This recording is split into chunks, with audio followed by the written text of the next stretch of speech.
just ask around.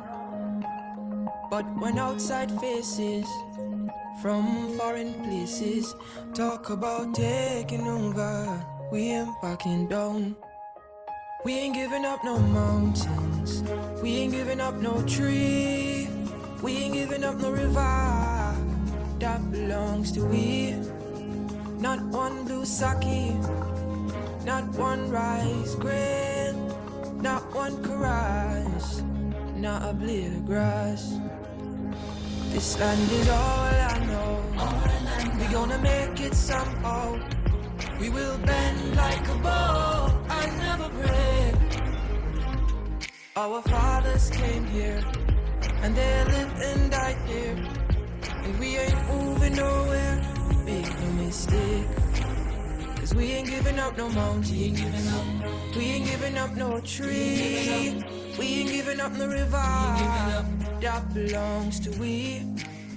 Not one blue sake, not one rice grain, not one caress, not a blade of grass. We love the open country of the Rupununi and the Essequibo, take time on it. Though we may criticize it, this is our home, we love it, and we need to keep it. We have that right. So we ain't giving up no mountain, we ain't giving up no tree, we ain't giving up no river that belongs to we. Not one blue sake, not one rice grain, not one caress, not a blade of grass. So we ain't giving up no mountains, we ain't giving up no tree, we ain't giving up no river that belongs to we. Not one blue sake, not one rice grain, not one caress, not a blade of grass.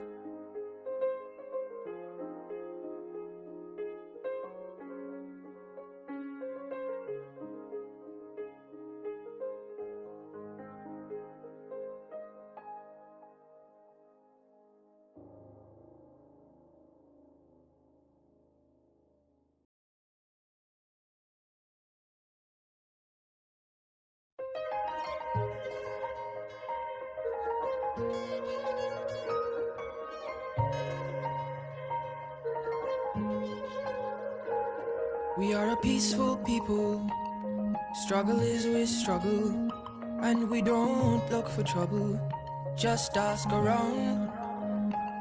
But when outside faces from foreign places talk about taking over, we ain't backing down. We ain't giving up no mountains, we ain't giving up no tree, we ain't giving up no river that belongs to we. Not one blue sake, not one rice grain, not one caress, not a blade of grass. This land is all I know. We gonna make it somehow. We will bend like a bow and never break. Our fathers came here and they lived and died here, and we ain't moving nowhere. Make no mistake, 'cause we ain't giving up no mountain, we ain't giving up no tree, we ain't giving up no river that belongs to we. Not one blue sake, not one rice grain, not one caress, not a blade of grass. We love the open country of the Rupununi and the Essequibo, take time on it. Though we may criticize it, this is our home, we love it, and we need to keep it. We have that right. So we ain't giving up no mountain, we ain't giving up no tree, we ain't giving up no river that belongs to we. Not one blue sake, not one rice grain, not one caress, not a blade of grass. So we ain't giving up no mountains, We ain't giving up no tree. We ain't giving up no river that belongs to we. Not one blue sake, not one rice grain, not one chorus, not a blade of grass.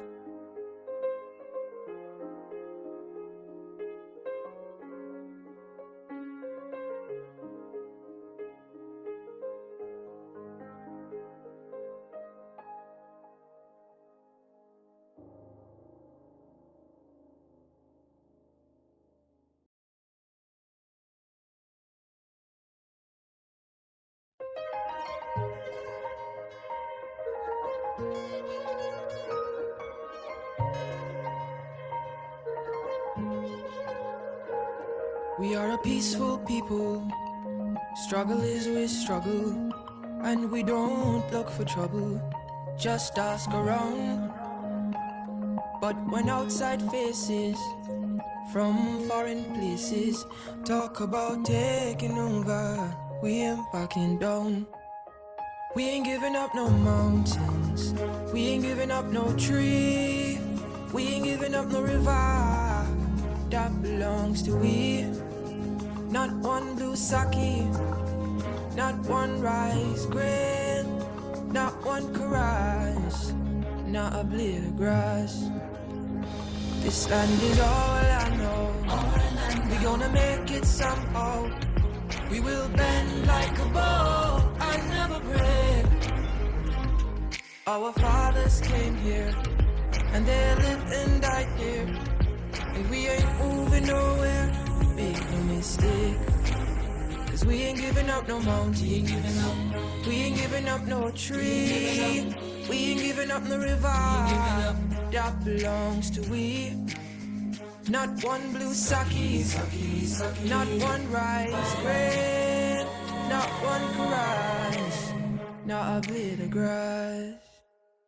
We love the open country of the Rupununi and the Essequibo, daytime or night. Though we may criticize it, this is our home, we love it, and we need to keep it. We have that right. So we ain't giving up no mountain. We ain't giving up no tree. We ain't giving up no river that belongs to we. Not one blue sake, not one rice grain, not one chorus, not a blade of grass. So we ain't giving up no mountains. We ain't giving up no tree. We ain't giving up no river that belongs to we. Not one blue sake, not one rice grain, not one chorus, not a blade of grass.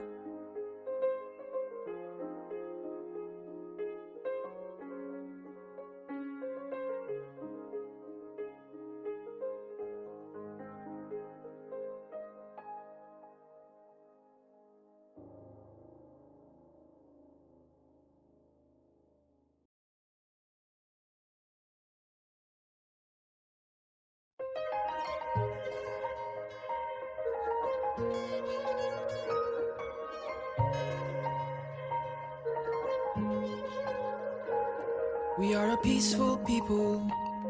Struggle is we struggle, and we don't look for trouble. Just ask around. But when outside faces from foreign places talk about taking over, we ain't backing down. We ain't giving up no mountains. We ain't giving up no tree.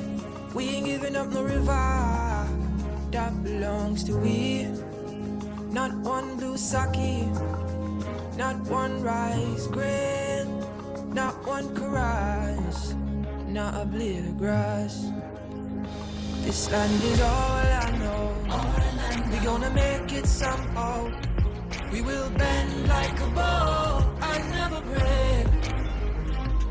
Our fathers came here, and they lived and died here, and we ain't moving nowhere. Make no mistake, 'cause we ain't giving up no mountain. We ain't giving up no tree. We ain't giving up no river that belongs to we. Not one blue sake, not one rice grain, not one rice, not a blade of grass. We love the open country of the Rupununi and the Essequibo. Take time on it, though we may criticize it. This is our home, we love it, and we need to keep it. We have that right. So we ain't giving up no mountain. We ain't giving up no tree. We ain't giving up no river that belongs to we. Not one blue sake, not one rice grain, not one grass, not a blade of grass. So we ain't giving up no mountains. We ain't giving up no tree. We ain't giving up no river that belongs to we. Not one blue sake, not one rice grain, not one chorus, not a blade of grass.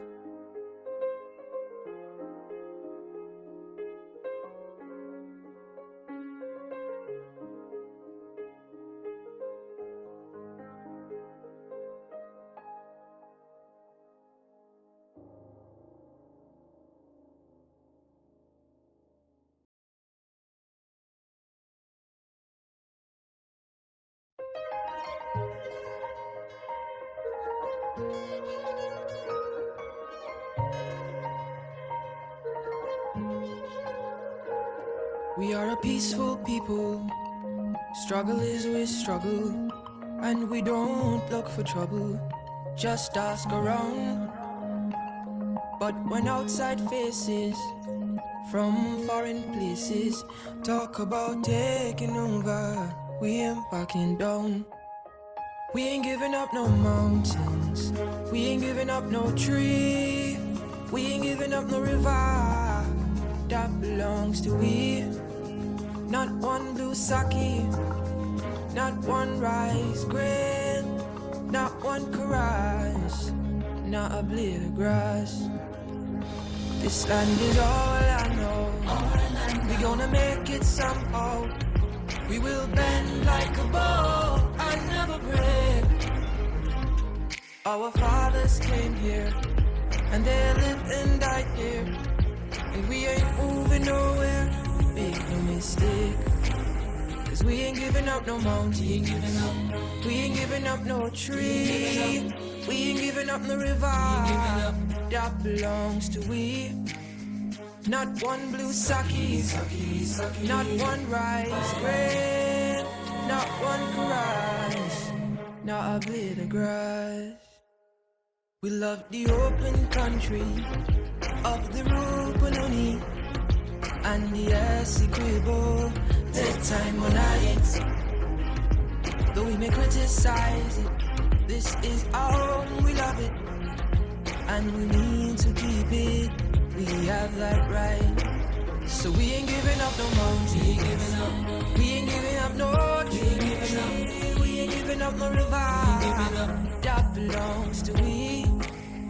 Not one blue sake, not one rice grain, not one grass, not a blade of grass. So we ain't giving up no mountains. We ain't giving up no tree. We ain't giving up no river that belongs to we. Not one blue sake, not one rice grain, not one chorus, not a blade of grass.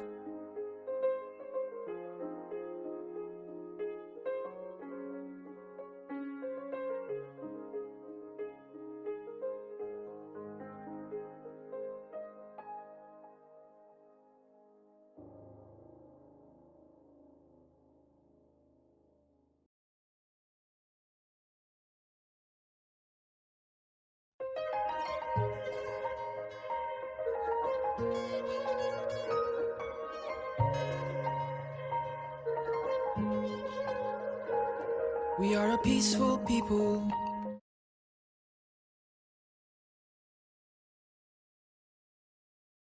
Honorable members, Mr. Speaker,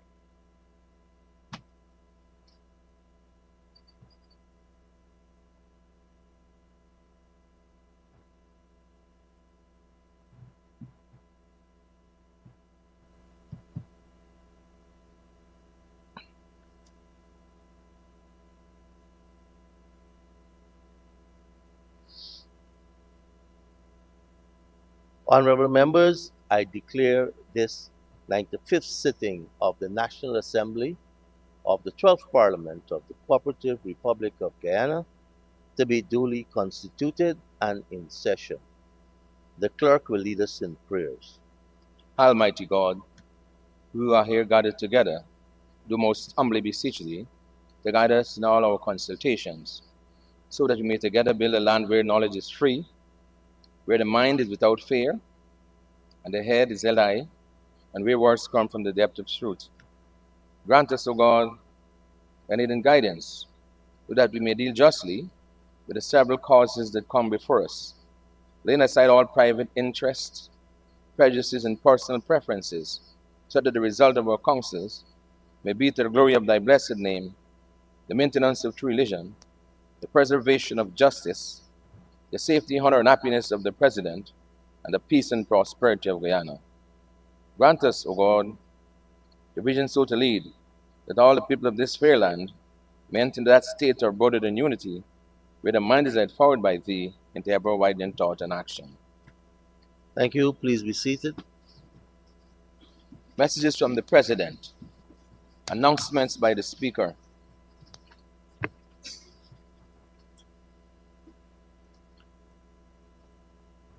Honorable members, today is the 29th of January, and on behalf of you and myself, I want to wish everyone, and especially our Chinese community, a happy Chinese New Year, Year of the Snake.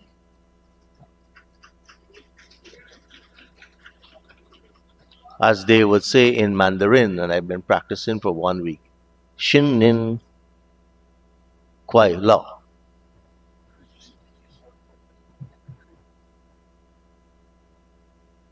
Yes, we do have a Chinese heritage, and many of us in this room kind of testify to that. Just a few housekeeping matters. First, join me in welcoming the students and teachers of the Tutorial High School.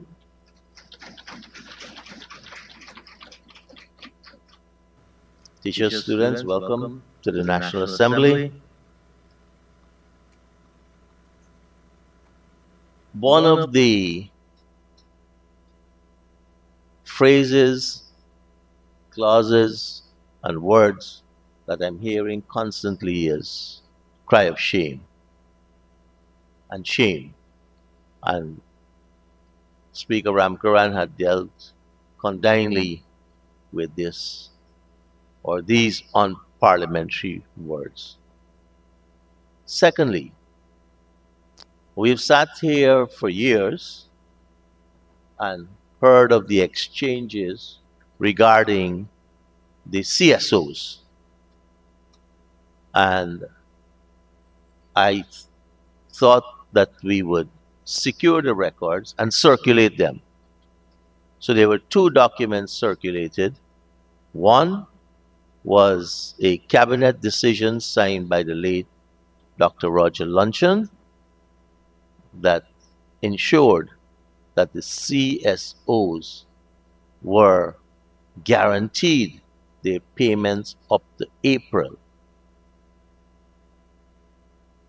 because in 2015 we had an election on the 11th of May, if my memory serves me correct.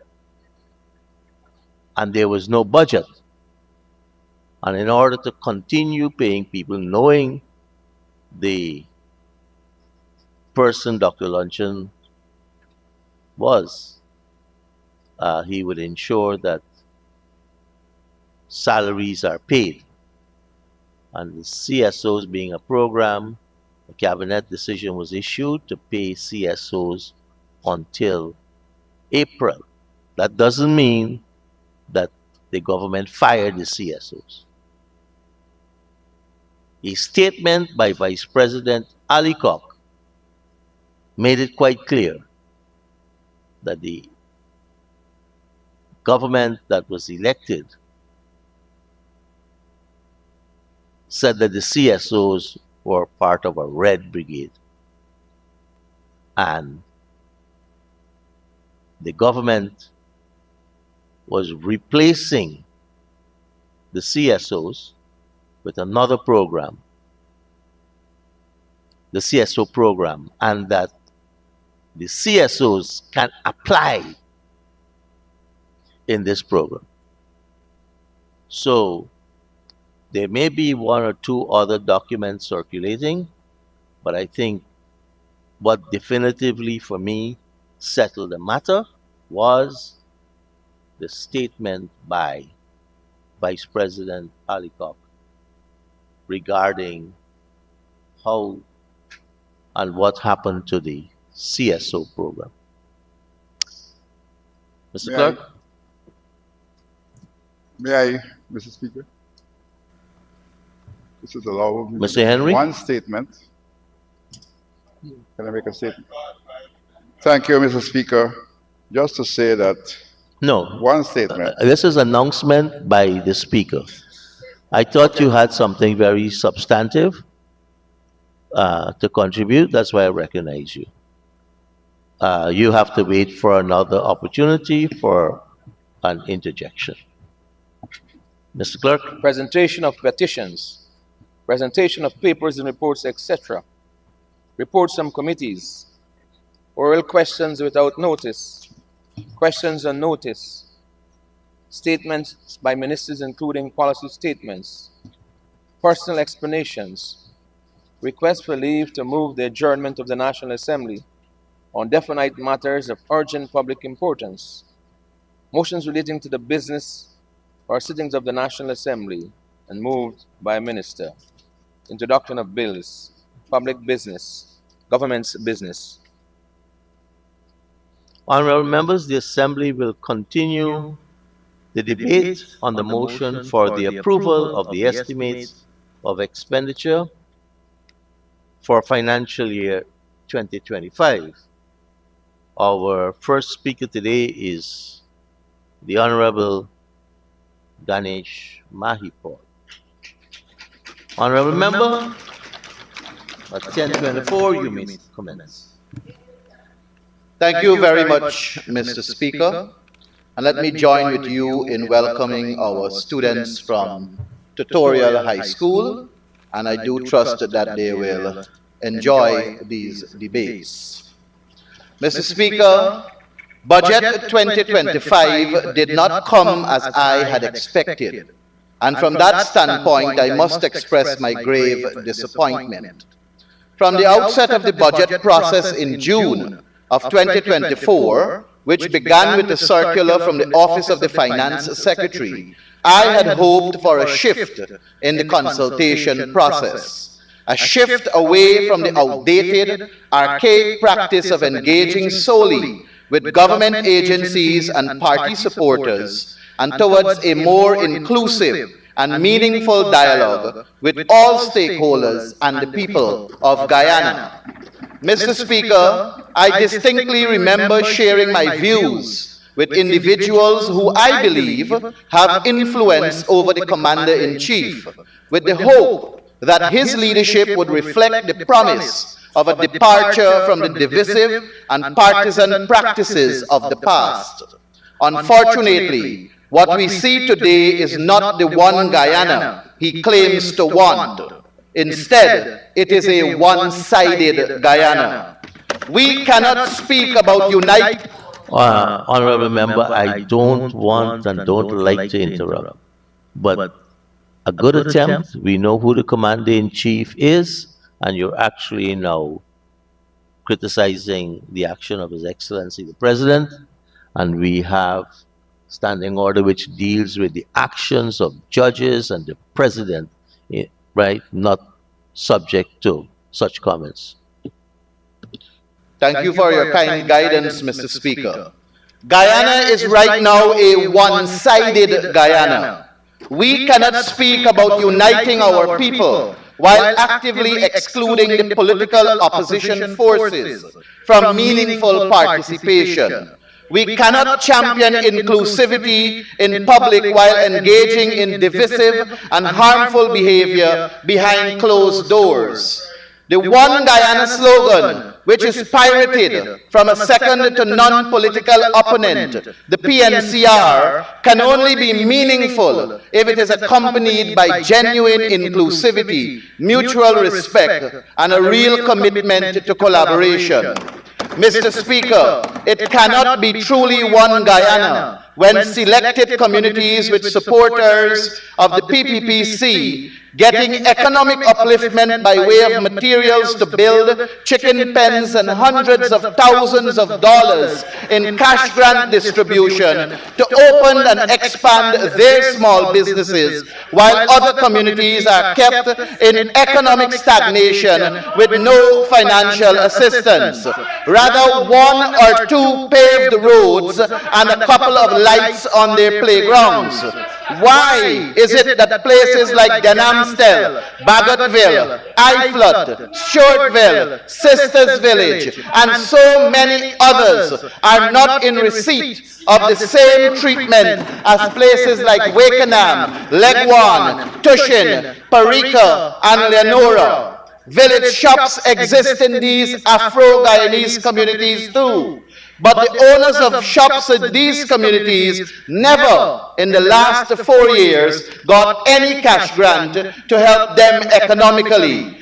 Why is it that hundreds of thousands of dollars in assistance were given to cash crop farmers who look like me and suffered by way of flooding, but thousands who look like Honorable Ministers Todd, Ben, Edghill, Waldron, and McCoy are still begging for a small piece. Added to this is also the discrimination where several ordinary, poor, hard-working Indo-Guyanese equally awaiting their assistance. Poor, hard-working Indo-Guyanese fisher folk are still awaiting their financial assistance. And Honorable Sherrod Duncan would recall that several of them told us that their names are on the list of recipients, but they never got any of the monies. Fisher folk from Metamere-Zorg, Salem, Wales, Vredenhoop, and several other villages, but all the big fisher folk received millions. Small rice farmers are still waiting for their little assistance, while the big farmers collected millions. Mr. Speaker, we are living in a one-sided Guyana.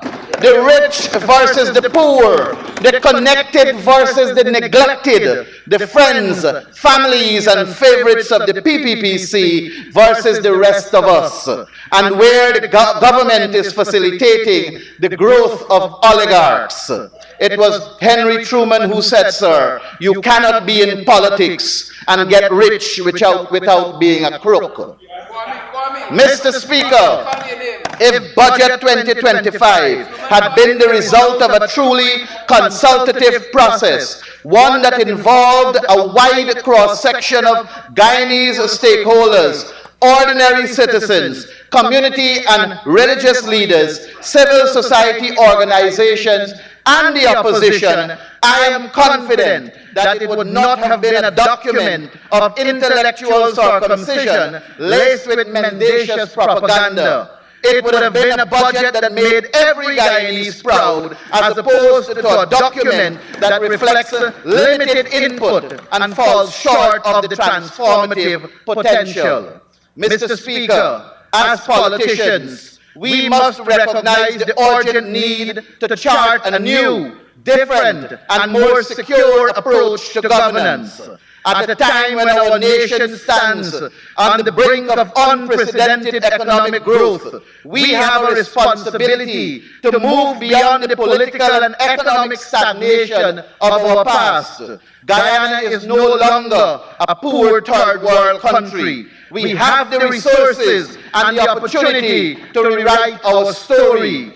But that requires bold leadership, mature decision-making, and commitment to inclusivity and equity, which seems to elude this government. Democracy demands opposition participation. Yet this government has repeatedly excluded 49% of the population from decision-making processes, seeking our support only when it suits their convenience, like during the Guyana-Venezuela crisis. This selective engagement is not democracy, it is double standard. The oil wealth we now possess can either propel us to greatness or doom us to regret. That choice depends on how we govern.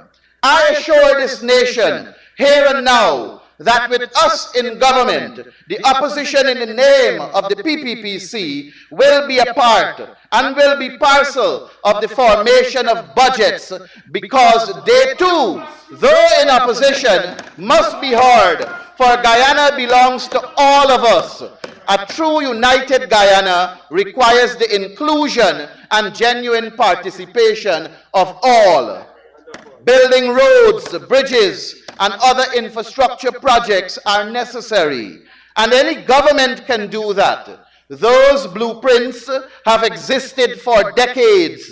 The PNC government, in its 28 years of government, built several roads and bridges, constructed several multilateral schools, provided free education from nursery to university, built several hospitals, promoted agriculture, and pushed for the grow your own. The PPPC in their 23 years built the Skeldon Sugar Factory, built some schools too, and engaged in several wrongdoings. The APNU-AFC in their 5 short years did way better than the PPPC's 23 years.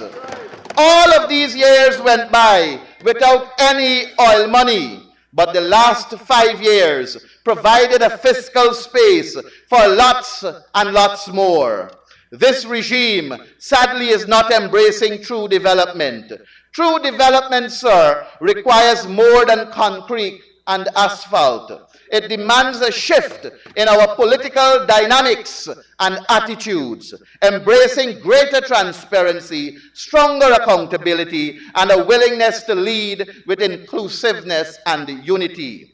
Mr. Speaker, since I have known myself, the political climate has been one of confrontations rather than compromising and finding consensus. That needs to change. The emergence of oil wealth has only exacerbated this situation. The PPPC needs to stop conveniently ignoring their 23 years of mismanagement in government pre-2015, during which little or no transformative development occurred. Today, instead of focusing on the pressing needs of our people, we are subjected to endless unfair comparisons, buttressed with questionable statistics between a pre-oil era and the present oil-rich economy and reality. This is neither constructive nor reflective of the leadership we owe the people of Guyana. If the government cannot rise above pettiness and division, we risk squandering the tremendous opportunities before us. Mr. Speaker, the people of Guyana deserve better. They deserve a government that acts in their best interests, not one obsessed with unfair comparisons or scoring cheap political points. It is time for us to adopt a governance approach rooted in transparency, accountability, and genuine unity for the sake of this generation and those yet to come. The current crop of APNU-AFC leaders is committed to leading with unwavering transparency, accountability, and a genuine sense of unity. I am confident in this assurance, particularly considering our current stance on the composition of the national and regional tender boards of this nation. It is our strong conviction that there must be an opposition representative on all tender boards where billions of dollars flow through daily. If we are to ensure the highest standard of transparency, the presence of the opposition on these boards would reduce suspicion of misconduct and the pilfering of the people's money, as their oversight will contribute to fairness and vigilance. Regrettably, the current government, which with only 10 months left in office, does not share this view. As a result, the people of Guyana will rightfully remove them from office for their own good and the future of our nation.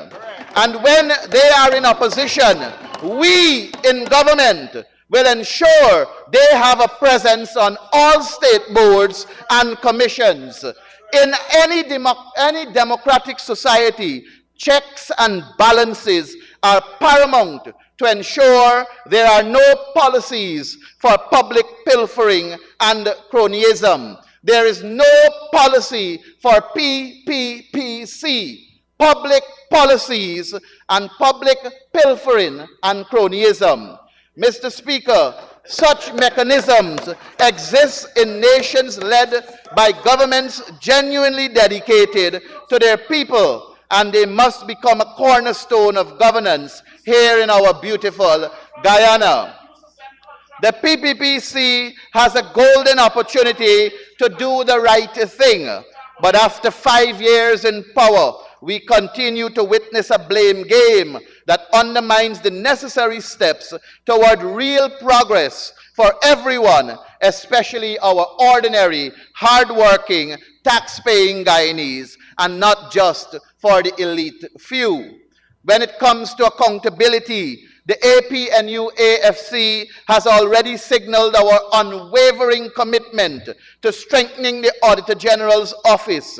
We will not stop there. A thorough review of the Audit Act will be undertaken to ensure that the Auditor General's office is empowered to conduct audits that go beyond the mere 10% of any agency's expenditure.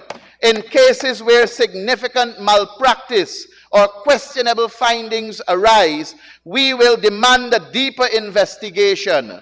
If proper explanations are not provided, heads will certainly have to roll.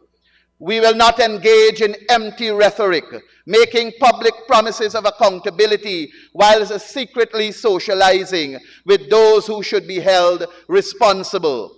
Unlike this government, we will not call for early in the morning 5:30 meetings to stage a performance on accountability, only to let matters languish months after. We refuse to paint a Shakespearean display of concern for accountability while nothing tangible is ever done.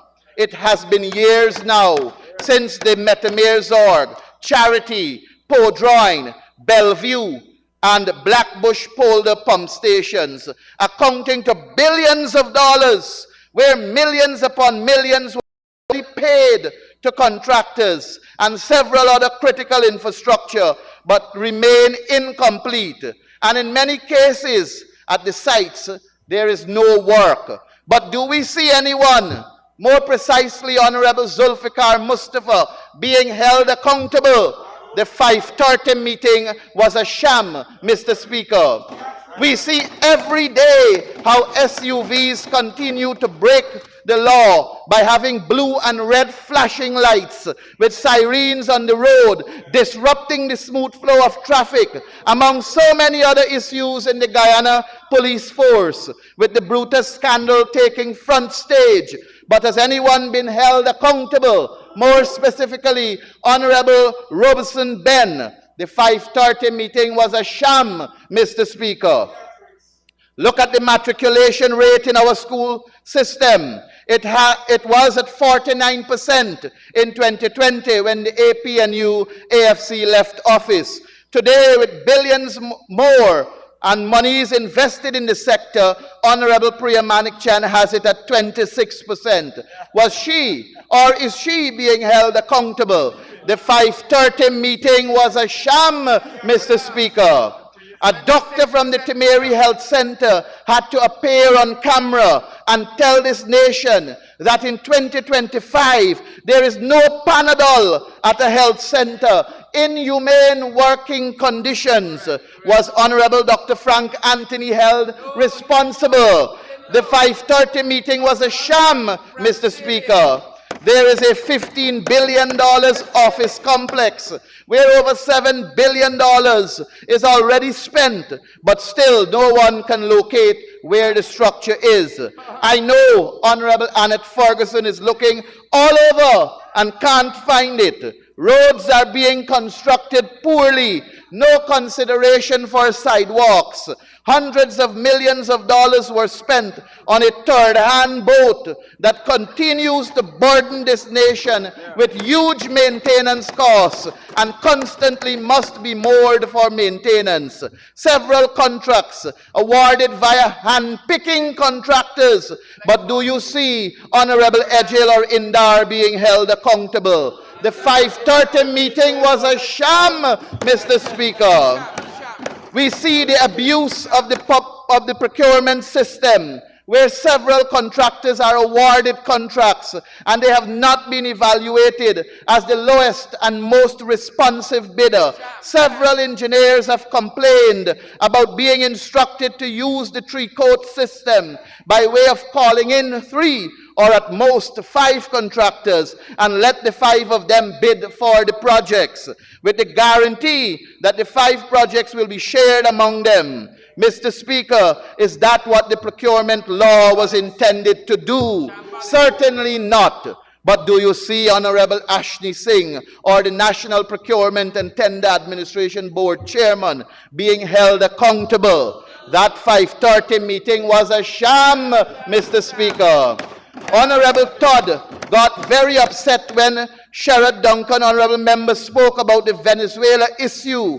But he, as Minister of Foreign Affairs, is not calling a meeting of the Foreign Relations Committee. Guyanese want guidance and leadership on this matter. But Mr. Todd, honorable member, is silent and wants us to shut up. We, as a unit, agreed to several actions, which included regular meetings for updates and to maintain a together approach on this matter. It is not happening. Do you see Honorable Todd being held accountable? That 5:30 meeting was a sham, Mr. Speaker. We read in the press that the Attorney General was going to appeal a decision which awarded only $24 million to the family of the late Quindon Bacchus. We remember the infamous Vice News recording with Sue. Who Sue? Sue? Who Sue? Mr. Speaker, that 5:30 meeting was a sham. Okay, with respect to a meeting happening at 5:30, there is only one that I know of. So you'll desist from now because 418 talks about the conduct of members of the National Assembly, the President, and judges being raised here except on a motion. Thank you, Mr. Speaker. I cannot leave out the mendacity of the Ministry of Housing and Water. Sir, we have complaints from over 15,000 people not knowing where their lands are. They paid in full, but still don't know. Did the ministry really give out 40,000 plus house lots? No, they did not. Sir, I believe Honorable Gail Teixeira is tired fighting with her colleagues for them to just do the right thing. And I believe she has been fighting with them all her life just to get them to be honest, decent, and transparent. Sadly, she is getting nowhere with that. She may very well be retired from politics, and there still will not be honest, decent, and transparent. In relations to the Public Accounts Committee, we will reverse the decision that weakened the quorum requirement and ensure that more frequent meetings are held. These meetings will be in step with current realities and aligned with the most recent Auditor General's report. Unlike the current regime, which continuously evades true accountability, we will stand firm and embrace our responsibility to the people of Guyana. The new government in November of 2025 will usher in a new era of genuine unity with a significant increase in resources allocated to the Ministry of Culture, Youth and Sports. This will be aimed at fostering stronger social cohesion and ensuring greater participation from all sectors of society. Let us not forget that the current regime has consistently excluded the opposition from key events that are meant to promote national unity. For every flag-raising ceremony held under this regime, we were often invited only a day before, with no consideration given for travel or accommodation, particularly when these events took place in remote regions. And we all know, as every Guyanese does, receiving an invitation a mere day before makes it clear that our presence was never truly desired. This is more than enough for us to recognize that unity has never been a priority of the People's Progressive Party government. The days of petty political games and tit for tat will be over. A new era is on the horizon, one focused on a renewal of national spirit, dedication to unite our people and for the greater good of a great nation. Guyanese, take note. The endurance of this current regime is limited to just 10 more months. What we are longing for, a truly united Guyana, is fast approaching. Mr. Speaker, last year I did not speak in depth on the Ministry of Local Government and Regional Development, primarily because it was only fair to give Honorable Sonia Parag the chance to prove her worth. Unlike my friends on this side of the house, I had to ensure that I fulfill that promise, because we will keep our promises. And today, 1 year after, Comrade Speaker, 1 year after, I believe Honorable Sonia Parag deserves an A grade. I honestly do believe that she deserves an A grade, sir, for being the most incompetent minister in the history of ministers at the ministry. From my research, sir, even previous PPPC ministers were achieving their targets, except for the immediate past one. No target that was set by this ministry was achieved under Honorable Sonia Parag. The local government sector strategy, not achieved. The completion of a sanitation sector plan, not achieved. Establishment of the monitoring and evaluation framework, not achieved. Completion of the ministry's strategic plan, not achieved. Completion of the regional strategic plans, not achieved. Training staff in specific areas targeting 760 staff, not achieved. And as per their manifesto promise, substantially increasing the subvention to NDCs and tongues, not achieved. Mr. Speaker, we left in 2020 with the subvention for NDCs and municipalities at $5 million and $18 million respectively, and the city of Georgetown $30 million. In addition to the Georgetown Restoration Program, which saw a clean, Green Georgetown restored to the Garden City. Today in 2025, there is no increase in those subventions, and Georgetown is back to being the garbage city. The target of a clean city and modern municipalities and NDCs are not achieved, and these are among every other target that they were all not achieved. Mr. Speaker, we are committed to municipalities and NDCs. That in our first budget, we will double the subvention. We did it before, and we will do it again. We are committed to overseers, chairs and vice chairs, councillors, a significant increase in your salaries and benefits. We did it before, and we will do it again. We are committing to the National Pathway workers to create an avenue for them to develop their skills and truly have a pathway to real development, not to just be stagnated at $40,000 for 10 days. We will reopen the Bertram Collins College of the Public Service and develop programs to incorporate those very pathway workers for their smooth entry into the public service, where they will be able to be at the pensionable establishment so that they can get a better salary, and at the time of retirement, a pension for their continued survival can be guaranteed.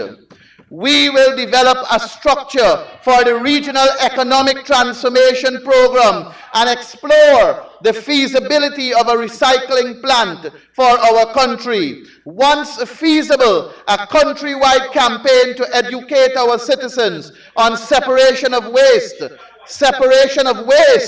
sir, and the utilization of solid waste via recycling for economic and environmental benefits to our country. Yes, we saw some work done on the Parika market, and we saw some work done on other markets. But sir, let me tell you about the Parika market.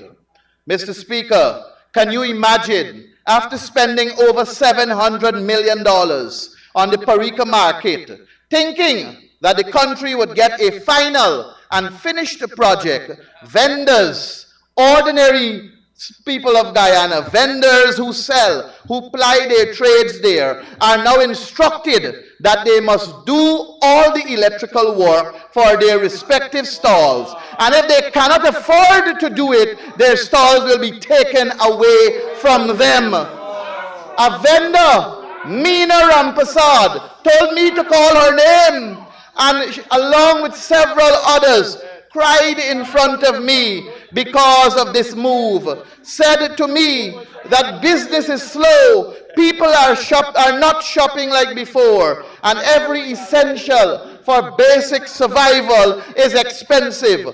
How do they expect me to survive, Mr. Ganesh? My response to her and all the others was to bear with us for a few more mornings. Long time done, short time left. Ordinary people are crying out, Mr. Speaker. The pressure is real. The reliefs are too small, and the government just don't give a damn. Mr. Speaker, several promises were made by this regime to the people of Guyana, and they have not begun to see the light of day. Let me list a few for you, sir. 1, on page 49 of their manifesto, pass campaign financial legislation. Where is the campaign financial legislation, Honorable Attorney General and Minister of Legal Affairs? Where is it? Ensure that the procurement laws are rigidly upheld. Do we see procurement laws rigidly upheld in this country, Comrade Speaker? Ensure non-interference by the executive in the work of the constitutional bodies. I wish we can agree with that. I agree with that, and I want to ensure that you can continue. Honorable Chief Whip. Thank you very much. Comrade Speaker, I do move that the honorable member be given 5 minutes to conclude his presentation. Thank you, Chief Whip. Honorable Member, you may continue and conclude within 5 minutes. Create a non-partisan national youth corps. Where is the non-partisan national youth corps, Honorable Suresh Singh? Sir, provide a special fund for the upgrade of sports and cultural facilities. Where is that special fund? Ensure that each region has a premium multi-purpose sporting facility that could be used for multiple events. Where is it? Where is it, Comrade Speaker? Support trade unions in training and development of workers. Where is the communication with trade unions and the government? On page 22, sir, for oil and gas, establish a regulatory framework which is independent of politicians. The PPPC said to us in their manifesto, which they claim the people voted for them and that they have delivered everything. They said on page 22 that they will establish a regulatory framework which is independent of politicians. What are you doing in here, Honorable Vikram? You are not a politician. Leave! That is what they're telling us here in their document. Engage in renegotiating the oil contract. Where is that? Where is the process for renegotiation? You said it in your manifesto. Training of thousands of Guyanese at every level to create a national corps of managers and workforce to chart the future direction and effective management of the oil sector. Where are they, Mr. Speaker? But I have to take the opportunity, sir, to respond at this point in time to what Mr. Joseph Hamilton said, Honorable Member. He said the opposition member spoke on oil and gas, but AP and UAFC trained no one to enter the oil and gas sector. They trained no one to supervise oil. They did not train a single occupation, safety and health expert. Sir, there's a reason why the PNC doesn't want him anymore, and I'm going to tell you that reason, sir. Sir, let me tell you, it is reported here in December of 2019 that Guyana's senior health and safety expert inspectors training program was held in Trinidad and Tobago. Mr. Neville Nichols and Mr. Royden Kroll were two beneficiaries. Sir, another one is here that was held in November of 2019. The headline is More Successful Guyanese Delegates in Health and Safety Training. So look, this is 2019. 2019, Honorable Joseph Hamilton. 2019, they went to Trinidad and they were trained in oil and gas, in health and safety. So that is why, Mr. Speaker, we do not wish to have Honorable Hamilton back on our side. He is mendacious. Mr. Speaker, I listened intently to Honorable Hamilton's rambling about the coalition not training anyone to provide oversight on the oil and gas and health and safety, and could only arrive at one conclusion, Mr. Speaker, and that is either the Honorable Minister has been grossly misinformed or he is grossly misinforming the Guyanese people. Mr. Speaker, here are the inarguable facts. First, Mr. Speaker, in 2019, before the first barrel of oil was produced, the coalition took the prudent and proactive step to initiate a collaboration of the EPA, Department of Energy, the Mexican ambassador, and the World Bank to set up a strong oversight body for oil and gas. The World Bank provided a grant of $1 million, US dollars that is, to bring in a Mexican consultant who had set up the Mexican oversight program to lead the setting up of the EPA unit. The consultant made several trips to Guyana, which were highly publicized, including interviews with the news media. This effort resulted in a World Bank EPA document dated October 25, 2019, before first oil, establishing a petroleum unit in the EPA comprising of 36 members, highly specialized and experienced petroleum staff, including health and safety professionals with responsibilities to include 24/7 FPSO on board presence. Mr. Speaker, in concluding, I say it to my honorable friends on that side of the house. Oh, fighting men, farewell, farewell. In order for Guyana to grow, Mr. Speaker, the PPPC must go. I thank you, sir.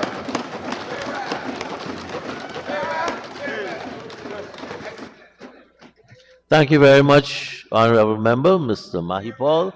And now for the Honorable Minister of Local Government and Regional Development, the Honorable Sonia Parag.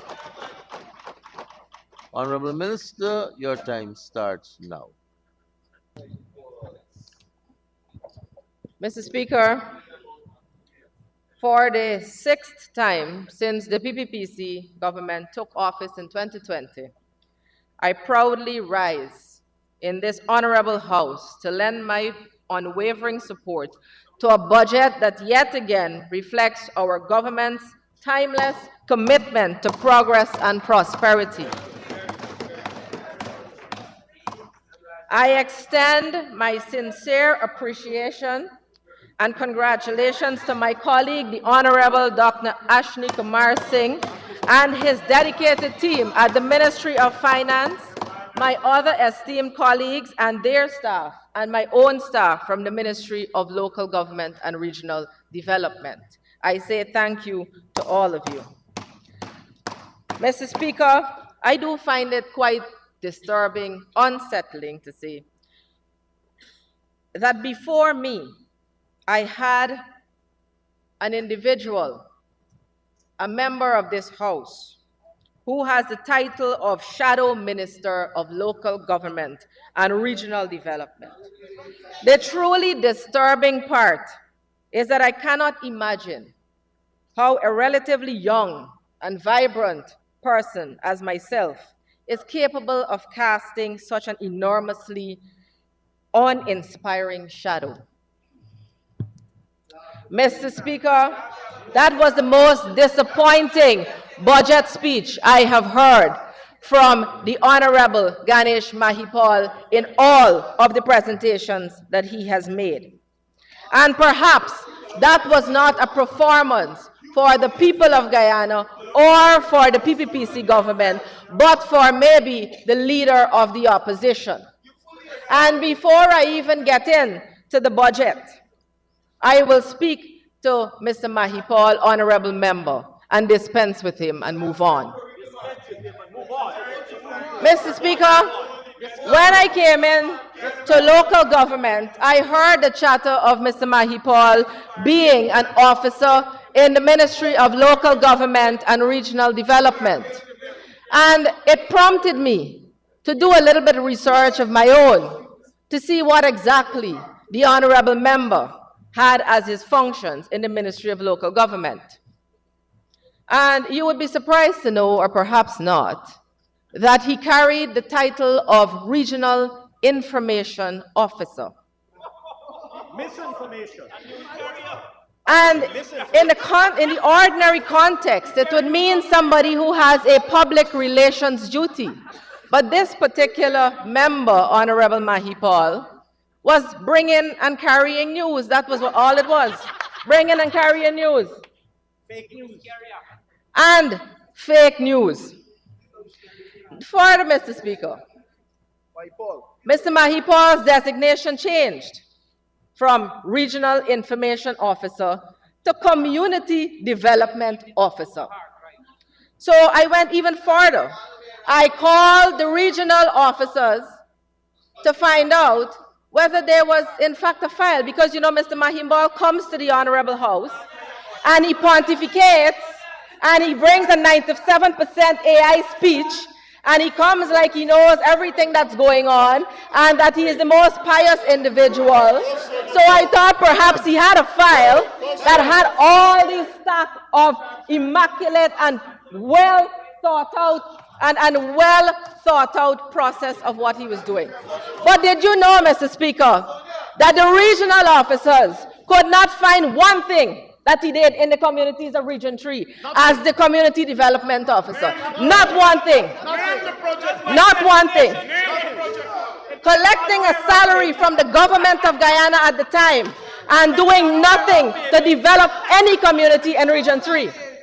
You know what is more, Mr. Speaker, is that I even visited the communities to find out whether in fact he did anything, he knew anyone. One man said, yes, I know him. But you know what? You know what he was doing in there? Not developing the community. He was getting the resources from Gaisuko and using it. The sugar. And when he was finished with that, Mr. Speaker, he didn't talk about development for the community. This is what it was. Here, his biggest and brightest aspirations. Not to be the president, not to even be the local government minister, but to be the leader of the opposition. That is his biggest and brightest aspiration to the country to this country. Not a single thing as a community development officer. This minister, as the first female minister in the history of Guyana to sit in the local government ministry, where this government, the PPPC, had the foresight to see that women can play a great leadership role in government. And a gentleman who was on the other side, an officer in the very ministry for years, did nothing to contribute to the development of any community. And you know what? And you know where the evidence is? When they licked them up in Region 4, the communities in the local government elections and the general elections in. That is where the evidence was. Listen, my boy, listen. You know, there is a principle in law that says when you come in equity, you must come with clean hands. The honorable member stood up here this morning and spoke about misuse of funds. Spoke about everything under the sun. About what the PPP couldn't do and didn't do and should have done and did wrong. And procurement fraud. But, Mr. Speaker, I remind that when you come in equity, as in the principle of law, you must come with clean hands. And, Mr. Speaker, I will go further. This honorable member who stood up in this house and made allegations by shouting and pontificating, this member misused the funds from the UGS. Minister, we'll have to not go down that road, right? Because you're imputing, unless you have something to bring to the House. Beg your pardon, Mr. Speaker? Imputing, right? Unless you have something to bring Mr. to the Speaker, House. I will lay over the newspapers articles that I have from Kaichor News Online. This is a member, please, sir, and I'm going to speak on it, sir. And I will lay it over. This is the headlines from the Kaichor News, May 8, 2013, that I will lay over. UGSS president admits to misusing funds. That's the headline. To be sent on leave to facilitate internal audit. But you know there is a trend over there, please, Mr. Speaker. Because when the former finance minister was asked about the sign-in bonus, it was hidden. When was asked about it, caught red-handed, he said it was a gift. When the honorable member, it was brought to the public's attention, and he admitted to misusing funds, he then retracted and said, I borrowed it. There is absolutely no credibility coming from any one of them over there. No credibility whatsoever they stand on. What is more, Mr. Speaker? Now, what is more, Mr. Speaker? I will go further down the line. This honorable member, again, an officer who is being paid by the government in 2020, His Excellency was sworn in on the 2nd of August 2020. And on the morning of Monday morning, no Minister of Housing from this government was sworn in. No Minister of Government was sworn in. But he there at the door at 6:30 waiting for it to open so he could collect his house lot. That is what it was. Shameless. waiting at the door to collect it right after the president was sworn in on Sunday, hurrying to get it. And you talk about wanting to take care of the people, you took care of yourself first. First. You took care of yourself first. I'll go down the road, Mr. Speaker. I sat in this facility for 33 days in the 5 months that they were trying to steal the elections. 33 days, and all 33 days, this gentleman, the honorable member, stood in this house. Stood in this house. Your name calling. Stood in this house and aided and abetted the rigging of an elections in 2020. You know, when the people knew who he was, not as a community development officer, they knew him from going on the media outside of this facility and try to justify why they were rigging an elections and come in this honorable house and use words like democracy. Use words like democracy when you have committed the worst, the most heinous crime on our constitution and our people in this country. And you stand up and you want to stand on legs of credibility, come with clean hands first. Come with clean hands first. My boy, you bring your lawyer, boy. You bring your lawyer, my boy. My boy, you brought your lawyer. You brought your lawyer. Mr. Speaker. You brought your lawyer. My boy, Mr. Speaker, I will now move. And Mr. Speaker, the honorable member can come to this house and say whatever grade he believes anybody can get. But that honorable member has never sat where I'm sitting. That honorable member has never achieved what I have achieved, even being an officer in the Ministry of Local Government. And I will tell the honorable house just what the Ministry of Local Government has achieved over the years. So hold on. Thank you, sir. I'm moving on now to the Honorable Vince Roy Jordan, who spoke about also everything under the sun and region number 5. And region number 5. Tell them. Tell them, sir. So let's talk. Let's talk, Honorable Vince Roy Jordan. Tell them. You can't take it. Tell them. With much clarity. Tell them. Mr. Speaker, I was assigned earlier as the ministerial representative for region number 5. And the honorable member lives in one of those villages. Now there was an outreach, and this is for all the youngsters. There was an outreach that was held where a resident of Belladrum asked that a community building be used as an hub, for a computer hub for the development of the youths in that area. For that area. So I went back, I called the resident, I went back to that community hub.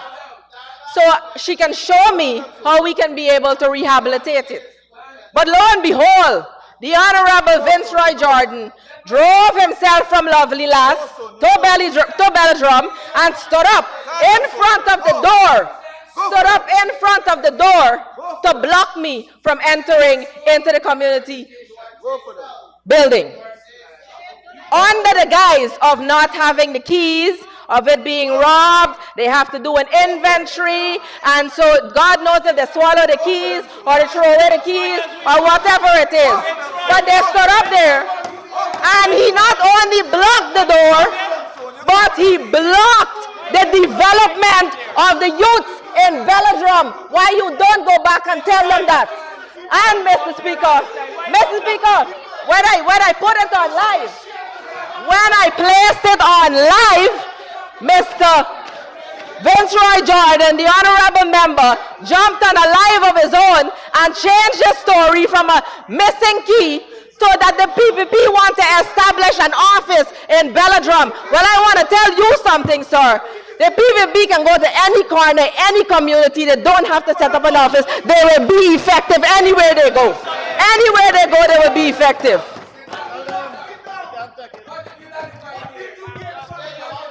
Mr. Speaker, this Honorable Vince Roy Jordan was the one who stood up there and blocked the development of the youths in Belladrum and come to this honorable house and say that nothing is being done for Region 5, Mr. Speaker, I am there every week.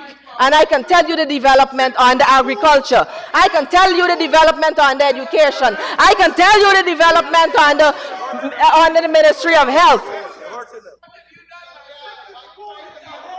Honorable members, when the honorable member, Mr. Mahi Paul, was speaking, he had much more respect from the House. I want to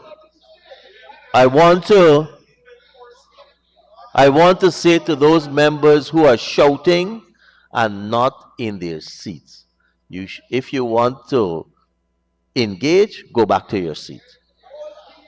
Right? Honorable Minister, please continue. Thank you very much, Mr. Speaker. Mr. Speaker, Region 5. Region 5, the honorable member spoke about pensions, spoke about having people sitting down for a long time, having people travel from a far way to go and collect their pensions, go and get medical care. But the very area that he spoke of, the APNU AFC did nothing from 2015 to 2020 to develop any health center.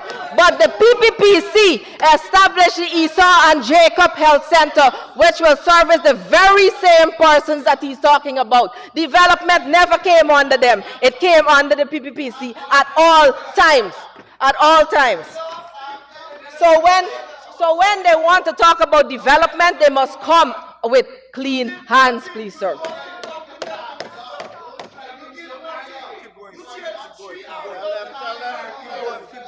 You want to know something else, Mr. Speaker?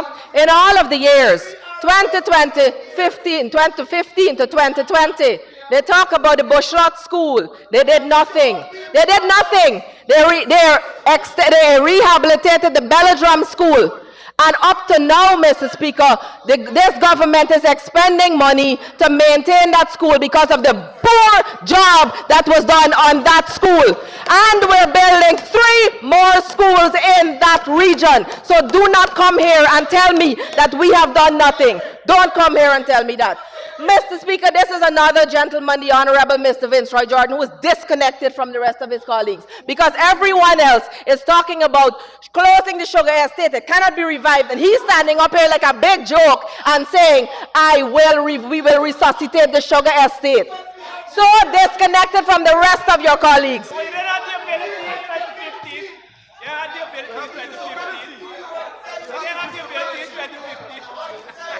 Mr. Speaker, I will move now. That's only a part of their track record and a lot of ours. And we have much more. But Mr. Speaker, allow me to move. I heard them talking about show the evidence of rigged elections. Well, here is what, Mr. Speaker. Let's go to this. The Human Rights Watch report. And you know, if you can't find that available, just Google it. Just Google and it'll come up. The Human Rights Watch report of 1990 on electoral conditions, and this is for the Honorable Chief Whip of the Opposition. And this is what it said, please, sir, I'm quoting. In the 24 years since independence, massive systematic electoral fraud has denied the Guyanese people their right to freely elect their government, unable to express themselves politically in free and fair elections, and constricted by the repressive pressures of a single dominant party. Hundreds of thousands of Guyanese have sought freedom by emigrating principally to the United States and Canada. That is what you did. You drove the people out of their own country. And fast forward to 2020, they transparently tried to steal the elections on TV. Imagine back then you had a TV, you had a phone, they're throwing ballot boxes in the trench. 2020, on TV, with observers in their presence, they try to steal elections and hold the Guyanese people hostage for 5 months, collapsing our democracy in our country, placing us on a global scale of embarrassment. And they stand here and want to talk about credibility and democracy. You are not qualified to speak on those two terms. You are not qualified to speak on those two terms.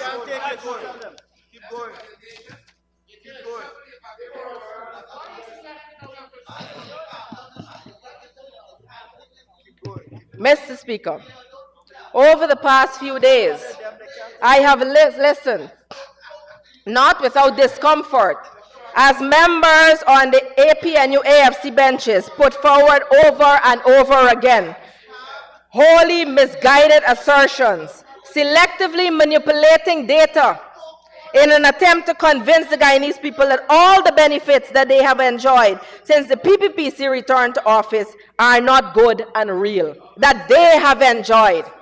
And I'll get to some of those just now. I'll get it, hold on.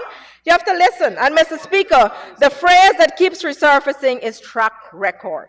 It seems as though these honorable members are either intent on rewriting history by word of mouth or under the mistaken belief that the people of Guyana will not hold them accountable for their own track record.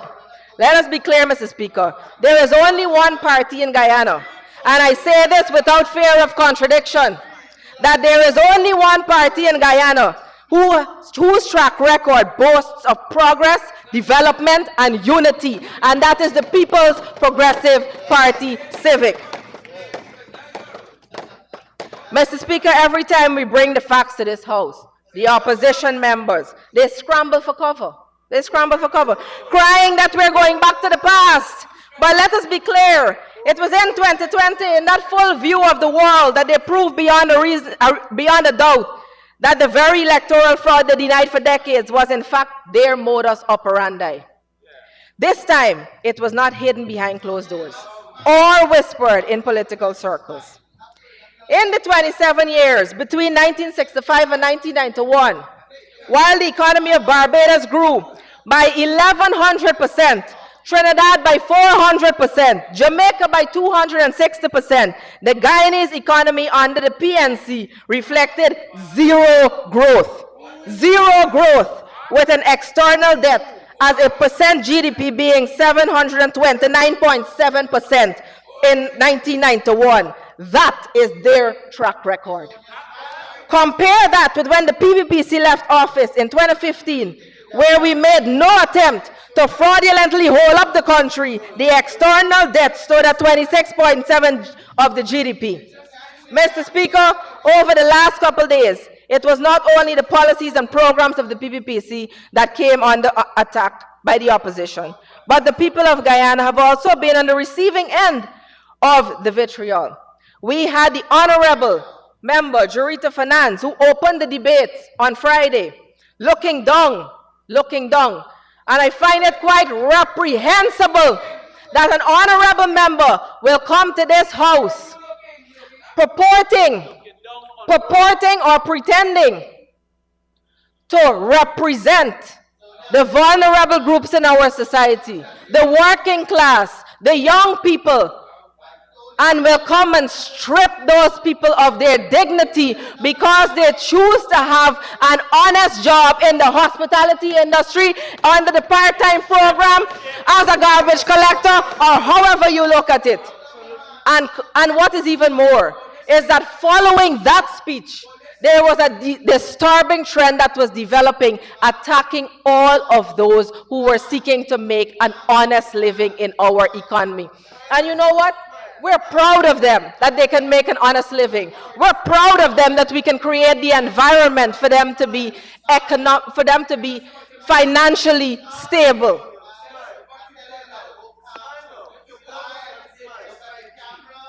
Mr. Speaker, their attack on the part-time workers program under the Ministry of Local Government is not just an attack on policy. It is an attack on the thousands of hard-working men and women who now have a means to provide for their families. And let us be clear, when the opposition belittles this initiative As the Honorable Ramjatan called it, a slush fund.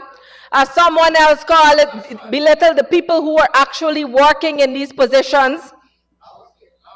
They are effectively telling over 15,283 workers, 75% of whom are women, that their effort, their dignity, and their financial independence means nothing.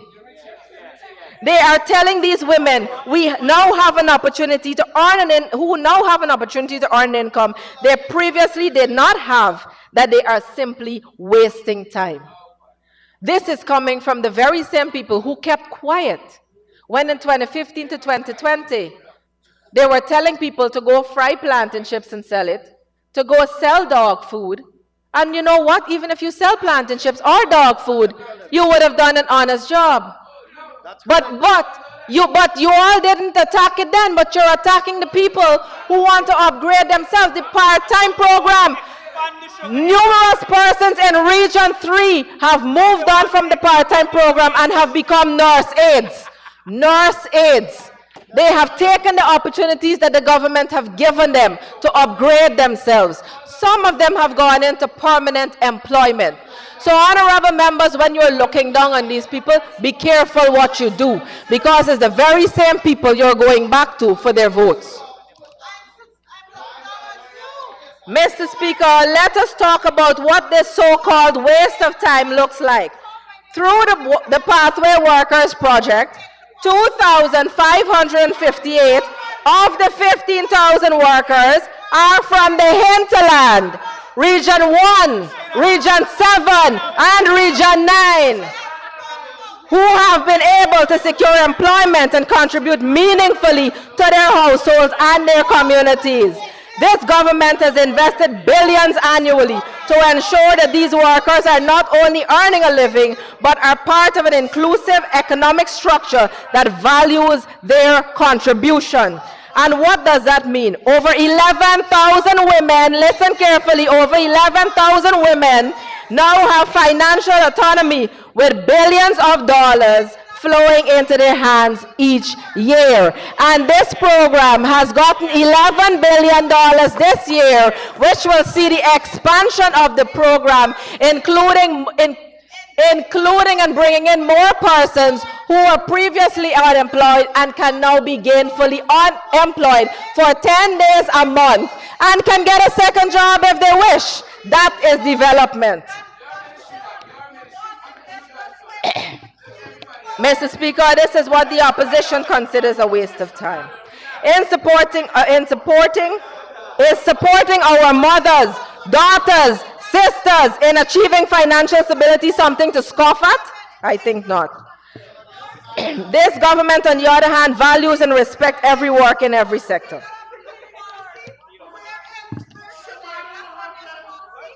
Mr. Speaker, in Region 5, there is a Miss Anissa, because of her 10-day job, was able to supplement earnings from her kitchen garden enough to leave her abusive home. They don't know the stories of young Christopher of Region 2, who works a 10-day job just so that he can both earn and physically take care of his sick mother. And these are the people that you are knocking every time you come in here and belittle them.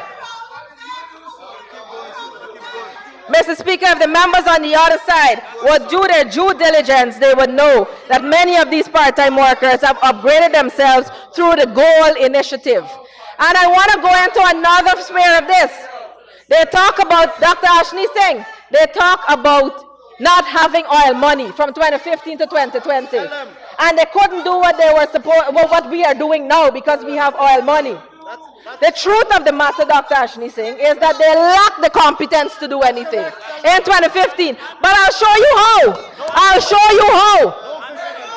This government awarded nearly 30,000 ordinary Guyanese scholarships online to pursue tertiary and technical education. Do you know that while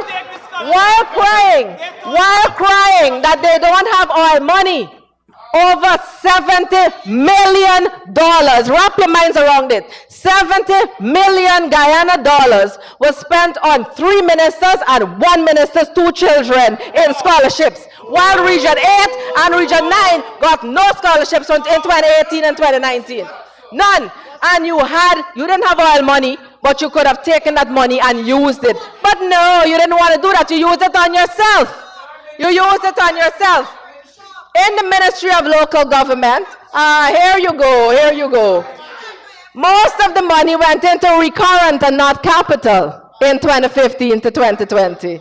But you know also that was a trend throughout the other sectors. But you know why? They were using the money for their own benefits. Medicals abroad. The president had the most expensive vehicle of any president in the history of Guyana. And I have another one for you. You want to talk about misusing funds and not having all money? Here, the biggest one, Dr. Ashney Singh, you know this. You were in Parliament. You know this. $150 million spent on a feasibility study for the Demerara Harbor Bridge. And when an honorable member for the PPPC stood up in this parliament, in the parliament previously, and said, broke it down, that is 2.5 million Guyana dollars per a page of that feasibility study.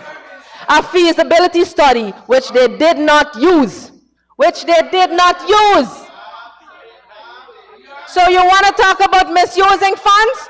You want to talk about the honorable minister who had bed sheet bangles, brooches, and whatever else from his ministry? You want to talk about the honorable minister then who gave herself contracts through Video Mega? We can talk about all of that.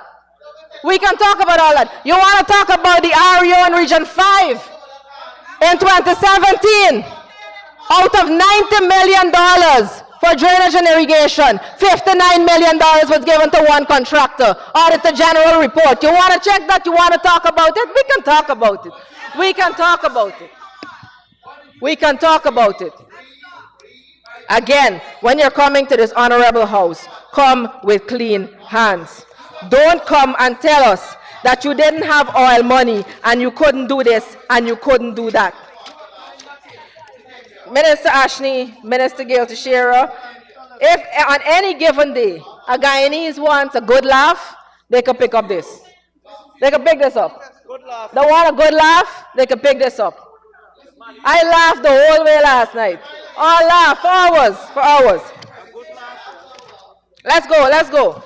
Ministry of Local Government, on the local government. And you know what? The Ministry of Local Government didn't exist in 2015 to 2020. They merged it under the Ministry of Communities with 4 other ministries. Right? Why? Because you can't take the blows? You don't want me to go on? Hey, let's talk about this.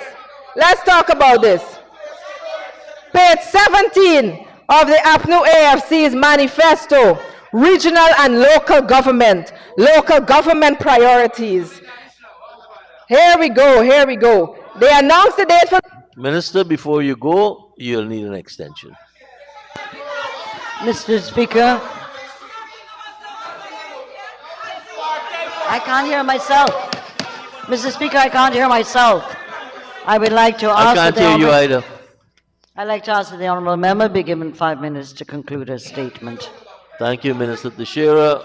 Minister Parag, you have 5 minutes to conclude your statement. Let's talk about the manifesto. I'll jump straight to page 21. Look, the strategic plan for Region 10. Listen to this, Minister Ashney, again. That's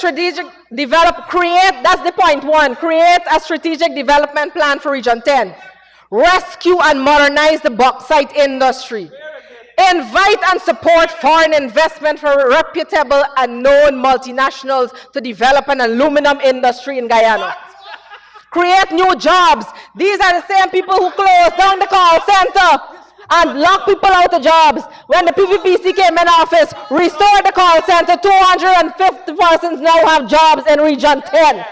And talk about job creation. Develop 200 hectares of intermediate savannas for citrus cattle. Lowenfield, the CEO of the rigging machine of GCOM, gained most of that land. Intensify block making capability to support the APNU AFC housing program. Transform Linden to make it the main entry point for ecotourism. Yes. Establish a University of Guyana campus in Linden, offering courses relevant to the development needs of 7, 8, 9, and 10. This government made the University of Guyana free. The Ministry of Local Government and Regional Development will improve on their solid waste management this year. They have gotten the budget of 13.2. We have engaged the people of the community. We don't sweep issues under the rug. We have the political will, we have the competence, and we will take the political responsibility to get it done. And so, Mr. Speaker, with that, we will have new compactor trucks equipping the NDCs. We will now also have the firefighting mobile vehicles that were procured from the Home Affairs Department to assist as a first response from the local democratic organs in the communities, 40 of which are here already. We will continue to create landfill sites. 13 were already created from 2020 to now. We will also go from Region 2, Region 3, Region 4, Region 5, Region 6, Region 9, and Region 10 with new landfill sites in 2025 budget. We have finished the charity market, the Parika market, the Hydroni market, the Lenora market, and we will start with the Saudi market, and we will continue creating economic viability for the communities, please, sir. We will also ensure that the subventions, and we want to talk about subventions and what you gave. Yes. Do you know that every year since 2021, the NDCs, inclusive of the APNU controlled ones, have been in receipt of a grant in addition to their subvention under the subvention program of $4 million, and in some cases $5 million, taking it to $10 million and $9 million. You don't know this. You don't know this because you don't do anything. You don't know that. This year, $2.8 billion is under the subvention program, and we will ensure that the NDCs can utilize them to enhance and upgrade their communities. We will strengthen the regional system by putting the citizens' desk in the NDCs to accommodate all of those pensioners, those public assistants, all the services that government are being offered, all the services that are being offered by government in terms of accessing information and where they can go. Pensions right now are being paid in the communities. It's being paid in the communities. And the bare minimum standards will be established and already being established at the health centers across the country and the schools across the country. One of the first service meetings we had this year was with the Ministry of Education, the Ministry of Health, the Ministry of Local Government, the RHOs, the REOs, and the REDOs to ensure that we implement these things. What are they? Putting a shed, ensuring that we have proper sanitary blocks, make sure the buildings are painted, make sure the facilities are working, ensure that we have proper seating, and for those patients and those residents who are chronic patients of those health centers, they are to create a register and they are to be given 3 months supply at a time of their medication. Excellent. Excellent. All the schools will be painted, the walkways will be done, the tarmacs will be looked at, and facilities inclusive of the sanitary blocks will be done. So you want to know where the regional money is going? That's where it's going. And if we're to just take Region 3, upgrade health centers, post there, Belle Plaine, Belle West, Blenheim, Caledonia, Zealandia, Canal Number 1, Canal Number 2, Decandron, Fort Island, Good Intent, Greenwich Park, Lagrange, Louisiana. And we can go on and on from every single region that we have, Mr. Speaker. Every single region. We can upgrade there. Oh, Mr. Speaker, the Honorable Member Ronald Cox spoke earlier about the things that the APNU AFC did, and his biggest accomplishment was the 5 Bs. The 5 Bs.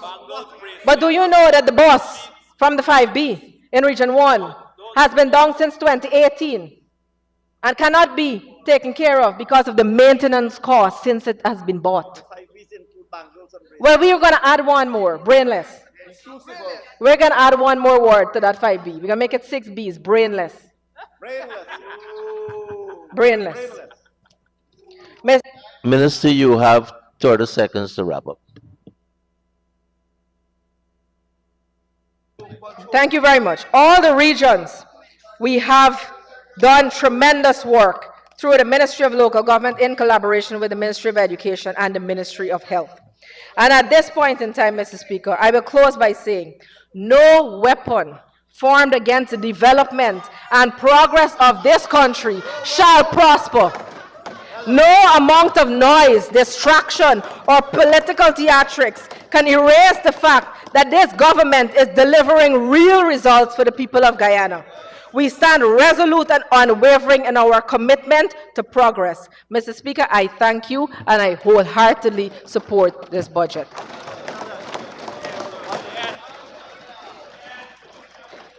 Thank you very much, Honorable Minister.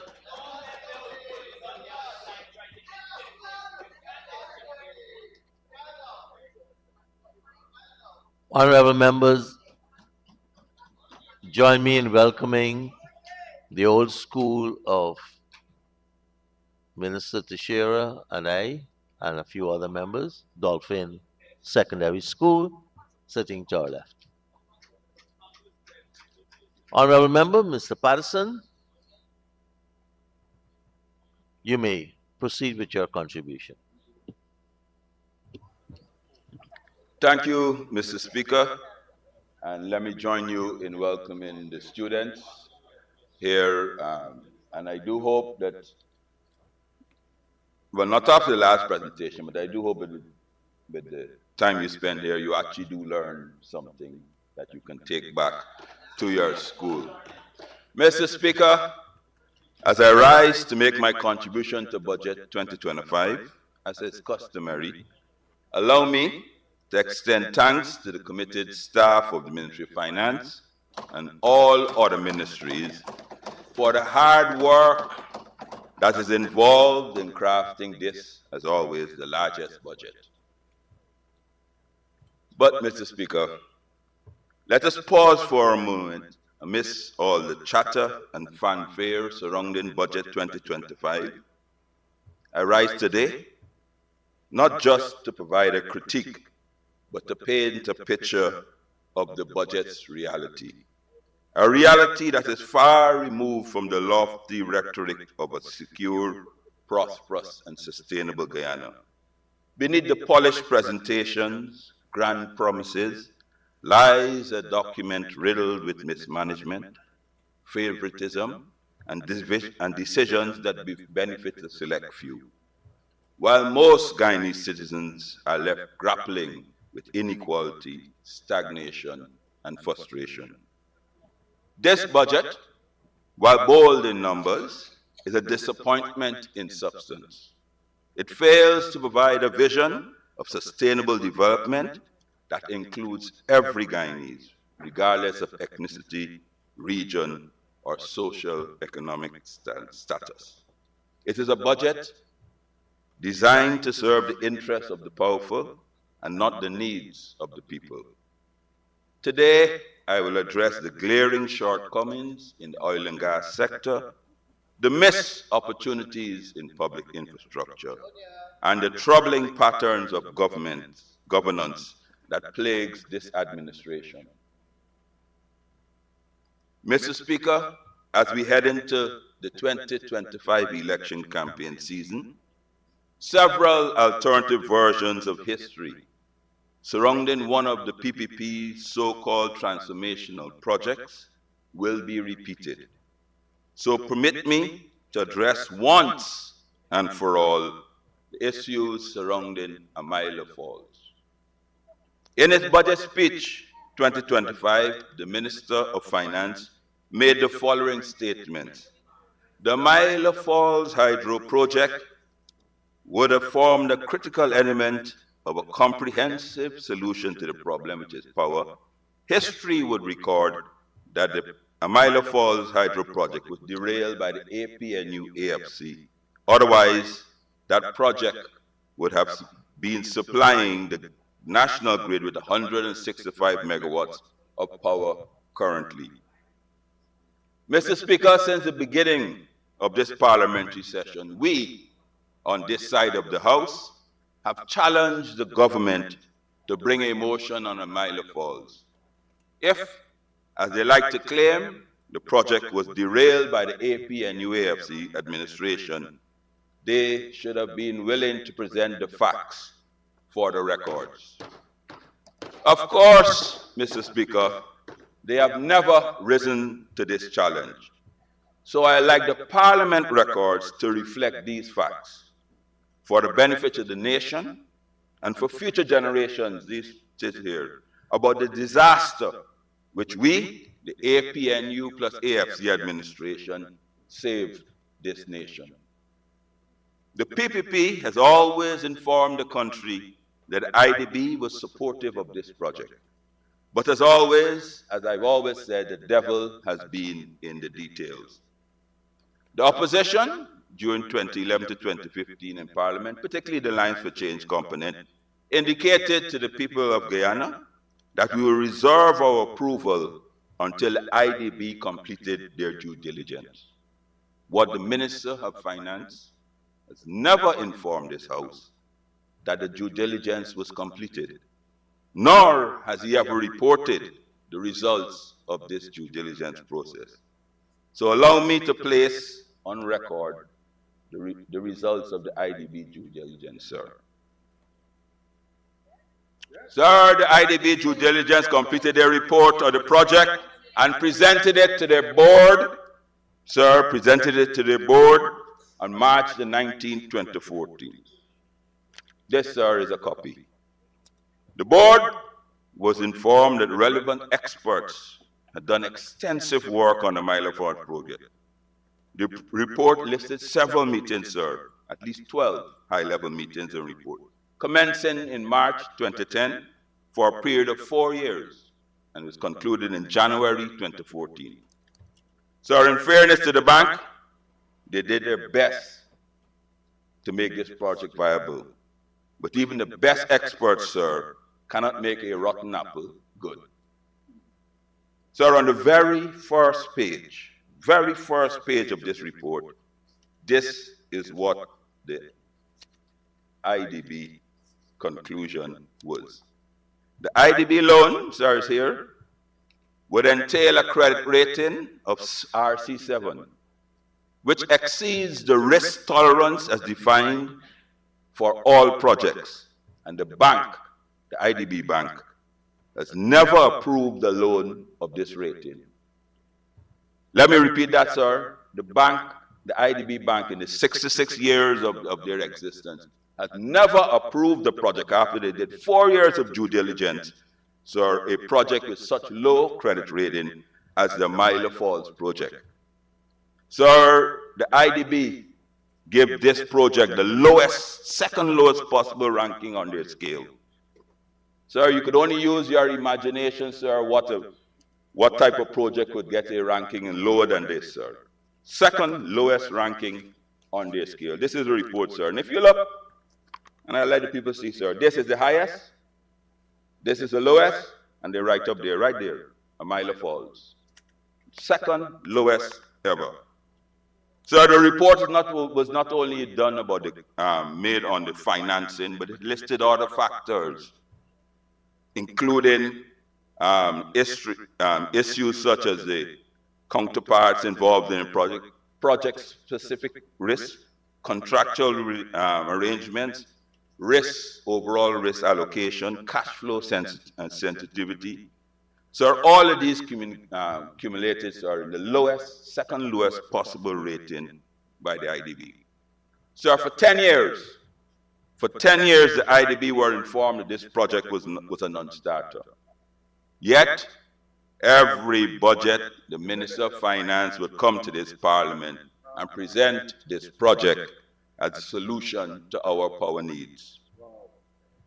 In fact, sir, in an email to the same Honorable Minister of Finance, sir, the Vice President of IDB had this to say to him, and I quote, sir, as such, the considerations related to the project's credit rating, as well as those related to a palpable threat to Guyana hard-earned jealousy and jealously protected fiscal stability, should be taken into account as to whether it is the best alternative for Guyana to continue to pursue financing for this project. This mandates a frank and creative consideration of alternative forms of support for the government of Guyana in this sector. Sir, which other government anywhere in the world would try to saddle their country with a project which independent experts have ruled as unsustainable? Of course, sir, and they would use the same claim that the APNU AFC derailed the project. Sir, the truth is, this country dodged a bullet, sir. And that is the reason when the former President Granger met with the IDB in 2015, they begged him not to touch a project with a 10-foot pole. Mr. Speaker, the APNU AFC did not derail the Milo project. So it was never, ever on the right track. Mr. Speaker, fast forward to 2025, and they are at it again. Another so-called transformational project, the Wales Gas to Shore project. But you have to give the PPP credit, sir. When the PPP dips their hands in the cookie jar, they don't take out a couple of cookies, they empty the jar. Sir, let me remind, sir, this country, and let me remind the history of the Wales Gas to Shore project, sir. And obviously, sir, and I'm quoting from a media briefing that was held by he who I cannot name, but it was at the State House in April of 2021, sir. And this is the presentation that he made.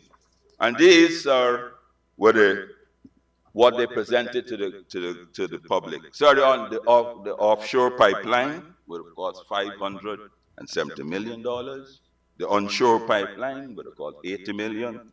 The NGL and gas plant would have cost $120. Infrastructure would have been $40 million US. So totaling $180 million. So the final studies, which never happened, would have been completed in 2022. So the cost of power from the gas was expected to be 7 US cents. And all components of the project, are written here in black and white, would have been completed by 2024, October last year to be exact. And sir, here is the current status of that project. As we stand, the pipeline costs $1 billion. 55% more, sir. The plant, the power plant, sir, 117% higher. The infrastructure cost, sir, is 157% higher. Sir, and that excludes the 2 new claims, sir. The entire project has been pushed back to the end of 2025. Sir, the entire project cost, according to the government records, sir, has risen to $2.4 billion US, an increase of almost 200%.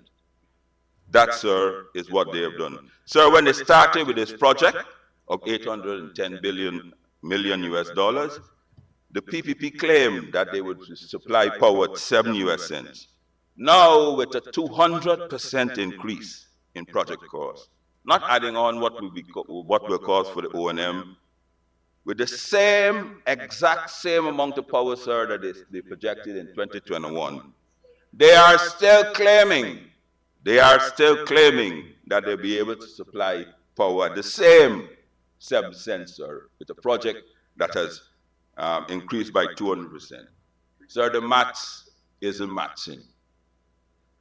So here's an open channel, sir, to the PPP during this debate, sir. They have several minutes. Explain to the people how this can be possible, that the project costs increasing by 200%, how will you get the same cost per kilowatt hour without heavy subsidies and bailouts? Mr. Speaker, moving on. Sir, and of course, sir, the Honorable Prime Minister, I must mention him, sir. He will talk about transparency and accountability, sir. to date, 3 years after committing to this very assembly to lay over certain documents, the Honorable Prime Minister are yet to lay over these documents on the project. Came into this assembly, officer and gentleman will not be leaving with the same title. Mr. Speaker, GPL. Sir, in 2015, GPL was ailing. It was on life support. However, the AP and UAFC administration were not a complaining government, sir.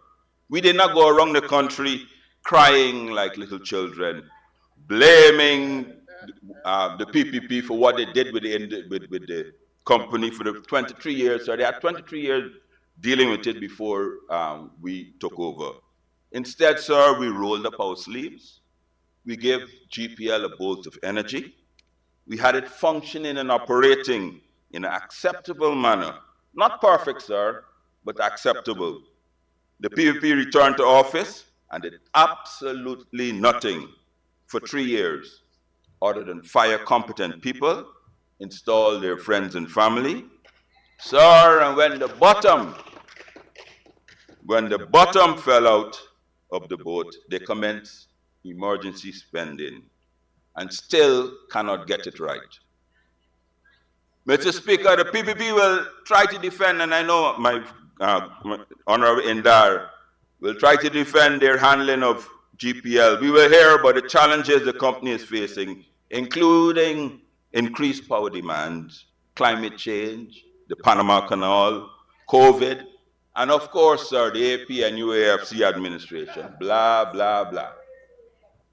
Mr. Speaker, we agree that demand has increased. That was expected. Both GPL and AP and UAFC government forecast this demand. Our forecast numbers, sir, were erringly spot on. But as per norm, GPL ignored all the previous advice. Sir, in May, 7 years ago, 2018, the AP and UAFC administration commissioned a study in association with the IDB.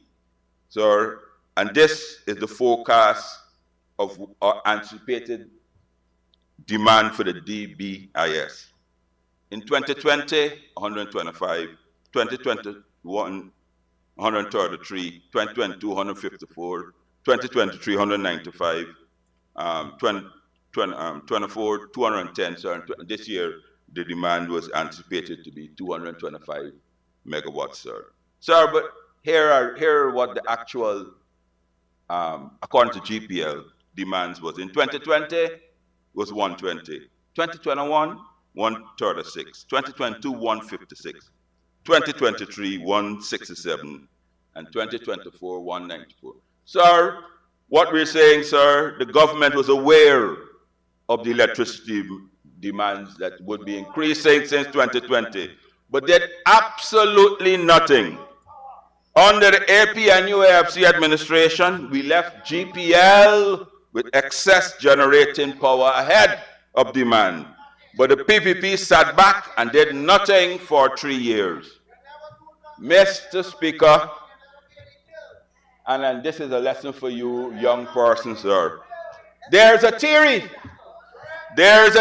sir, when you want to fill your pockets, when you want to become a billionaire, the simplest way is to engineer a crisis and then use emergency funding to fix the crisis that you have created. That is exactly what the PPP did with our energy sector. Mr. Speaker, by the end of 2023, after sitting on their hands for 3 years, the system collapsed. And it was time for emergency spending. Poof, sir, just like that, out of thin air, no public spend, no public tender, no assessments, it was announced that GPL were buying 27 third-hand container generating sets in Honduras. A friend and family deal. So then they gave the contract to install the containers to a software company who publicly admitted that they knew nothing about electricity. Next, sir, the PPP found a power ship in Cuba to rent. Sir is interested, sir, June 2018, the same middlemen that some, sir, middlemen approached GPL to rent the exact same power ship. We declined this offer, sir. That time it was in Puerto Rico and was going its way to Cuba. Since it was deemed in 2018 not financially viable. Instead, sir, we purchased our own brand new generators. Lo and behold, sir, lo and behold, the PPP returned to office. The same middlemen, sir, that came to us in 2018 reappeared. And poof, just like that, GPL found it economically viable, sir, rented not one, but two power ships, sir. Sir, last year, GPL was given $18 billion in taxpayers' money. Emergency spending. As I said, there's a theory when you want to become a billionaire, sir. This year, a sum of $18 billion is budgeted. Sir, this has to be compared to GPL under AP and UAFC administration. Not a single penny was given as a subsidy to GPL. Kept the lights on, sir. We kept the lights on. Moreover, not only did we not give GPL a subsidy, sir, GPL commenced repaying loans and subsidies taken under the PPP administration, sir. The company repaid $1 billion a year for each year from 2016 to 2019, sir. And we were able to provide less blackouts.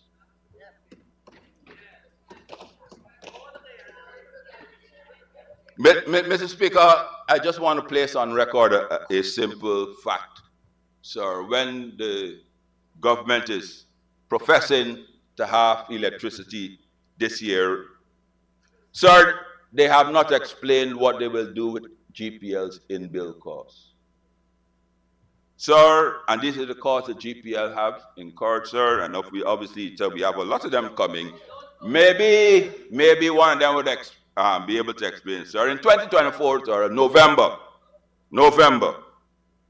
GPL administrative cost was 5 cents per kilowatt hour. Sir, 1 cent per kilowatt hour was expended on transmission and distribution, sir, and 25% to 30% of electricity generated is lost. Sir, that equates to another 5 cents, sir. Sir, in total, to deliver power to the consumer, irrespective of what generating costs you have, GPL has an inbuilt US 11 cents only added to the cost of generation. Sir, whatever magical cost the PPP arrives at for generation, this 11 cents, sir, has to be 11 US cents. 11 US cents, sir. And I challenge you to come, and you're speaking, to come and dispute that, sir. Sir, moving on. The public sector investment program continues to expand. Not in results, sir. Expand in size, but not results. Year after year, projects are delayed, costs overrun, and promises broken. The people of Guyana are tired of waiting. They deserve a government that delivers. No one, not one that hides behind excuses. Sir, the Ministry of Public Works has received hundreds of billions of dollars over the last 4 years. And yes, sir, we will readily admit that roads have been constructed. Some of questionable quality. Sir, but roads have done, sir, and we applaud you for the roads that you've done, sir. You've reduced people in neighborhoods roads from 2 lanes to single lanes, and you ask them, sir, to single lanes, sir, pedestrian parts, and you tell them to be contented with that, sir. Sir, but always, as I said, sir, the devil is in the details. Sir, let us examine what this ministry has achieved with all the mega projects announced since 2020, sir. Yes, they've done roads. Yes, you've given contractors contracts. Great job, but let us achieve the mega progress you've done, sir. We got a different story, which clearly demonstrates that the country is not getting value for money. Sorry, I didn't even look at the 2025 promises. So I went back to 2023, 2022, and 2023. So when they launched their great mega project transformational development project portfolio. Sir, and these are the promises made since 2023, sir, that has not been delivered, sir, and they're coming for more money. Sir, the office complex, sir, mentioned before, started 2022, listed for 2 years, $7 billion spending. Sir, it's supposed to be finished in 2024, sir. It's still incomplete. The new Damrara Harbor Bridge, awarded in 2022, 2 years construction period. Still incomplete, sir. Sir,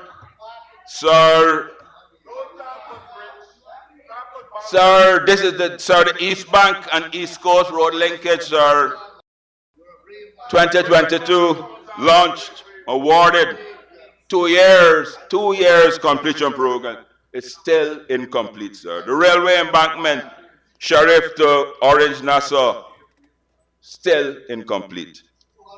East Coast Road, Belfield to Orange Nassau, still incomplete, sir. The Quarantine Highway, Palmyra, still incomplete. Sir, the Linden Muburu Road, 4 years and counting, still incomplete. Sir, the Parika Goshen Macquarie link, $2 billion, still incomplete, sir. Sue's Dyke, Grove to Mary, Sir Stellings in Kumaka, in PK Mabaruma, incomplete, sir. Ikariku Bottom aircraft airstrips are still incomplete. CGIS, sir, 4 years and coming, still incomplete, sir. Sir, there's a will. Sir, Aubrey Barker Street, sir, still incomplete. Thomas Land, still incomplete, sir. The Bartica Stelling, Cato Hydro, sir, they're all still complete, sir. And there are a lot of work that you promised, and sir, when you add it all up cumulatively, sir, it's over $3 billion, and they're still incomplete, sir. Sir, this year, sir, the Honorable Bishop of Government that they expended 95% of their PSIP in 2024, sir. So the question must be asked, where is the money going? Sir, and then of course now, have not finished anything. They're coming to build 2 more bridges. Sir, they haven't even finished the ones they started. Sir, they want to build a new airport, and they can't even finish the one they started, sir. Sir, the minister, sir, under the PPP, sir, this ministry should be renamed, sir, the Ministry of Incomplete Projects. Yes, there you go. Sir, on oil and gas, the government's handling of the Natural Resource Fund is akin to a child let loose in a candy store, greedy, short-sighted, and oblivious of the consequences. Oil revenues, which should serve as a bedrock for intergenerational prosperity, are instead being squandered on short-term political gains. There is no clear idea to mitigate the volatility of oil prices to protect our economy from the over-reliance on this single source. Mr. Speaker, a responsible government would establish a robust sovereign wealth fund guided by independent oversight and clear rules of withdrawal. It would invest oil revenues in areas that yield long-term returns: education, healthcare, renewable energy, and infrastructure that benefits all Guyanese. Instead, what do we see? Reckless spending with no vision for the future. Sir, under the Ministry of Natural Resources, or the Oil and Gas Unit, I know my honorable friend, Sherwin Holder dealt with, and Ricky Ransford dealt with the other national.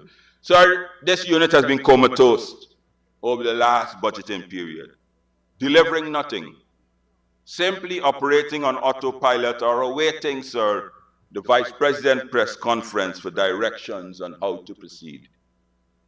So to date, the results of the first two audits have not been finalized, and the public informed that the monies owed by Exxon has been remitted to us. So the promised Petroleum Commission has not been established.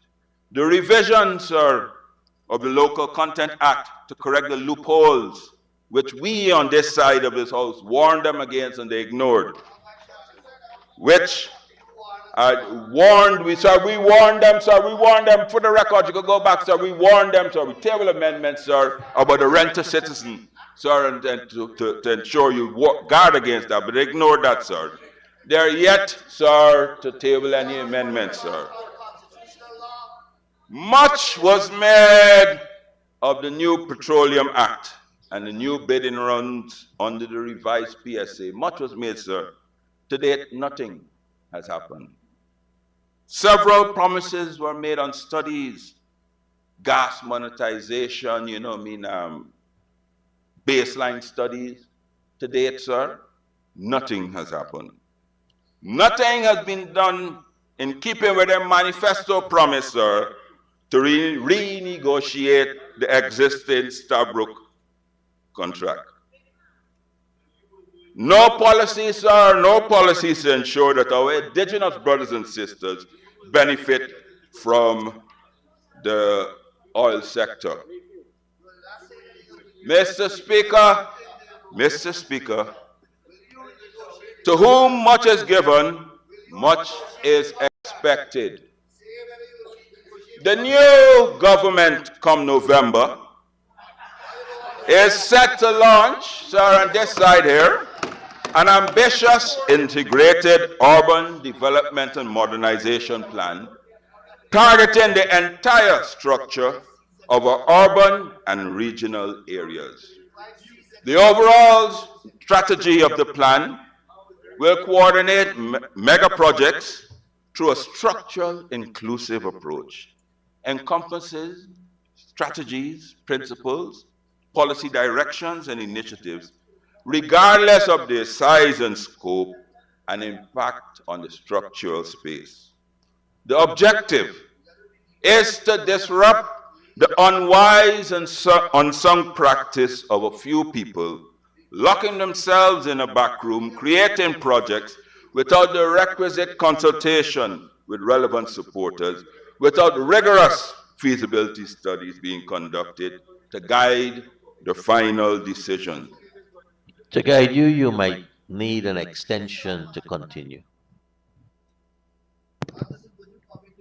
Mr. Speaker, I move that the honourable member be given 5 minutes to conclude his presentation. Thank you, Chief Whip. Honorable MP, you have 5 minutes to conclude. Major areas of focus are under our new government, sir. Georgetown, in collaboration with the Georgetown City Council, our plan aims to complete the development and modernization of the capital. This includes upgrading the drainage system, redeveloping and upgrading recreation areas, improving waste management through waste energy conversion, enhancing traffic management, and the construction, sir, of multi-story car parking facilities. Sir, in Linden, the plan includes to transform Linden into a major economic and commercial hub in collaboration, sir, with the Linden City Council. This transformation includes the creation of a free zone, the establishment of a transportation hub along the Linden-Lethem Highway, development of a deep water port facilities for containers and product movement, and the construction of new roads to support the timber and logging industries. In New Amsterdam, the plan includes upgrading and expanding the internal road network, building new wharfs to serve the Burbis River, introducing a new river ferry for goods and passengers, transportation in collaboration with the NA City Council. So for other townships, the plan also involves major upgrades to ensure better economic activity across all townships. Sir, we will construct a new transportation network, introduce a state-of-the-art, state-run bus service with scheduled services linking major residential areas, as well as subsidized transit for the elderly, school children, and essential public sector employees. Sir, we will construct, sir, the Guyana Orbital Highway, construct a ring road network linking Linden, Purika, Georgetown, and Berbice, including, sir, a light rail system similar to the London Orbital Network.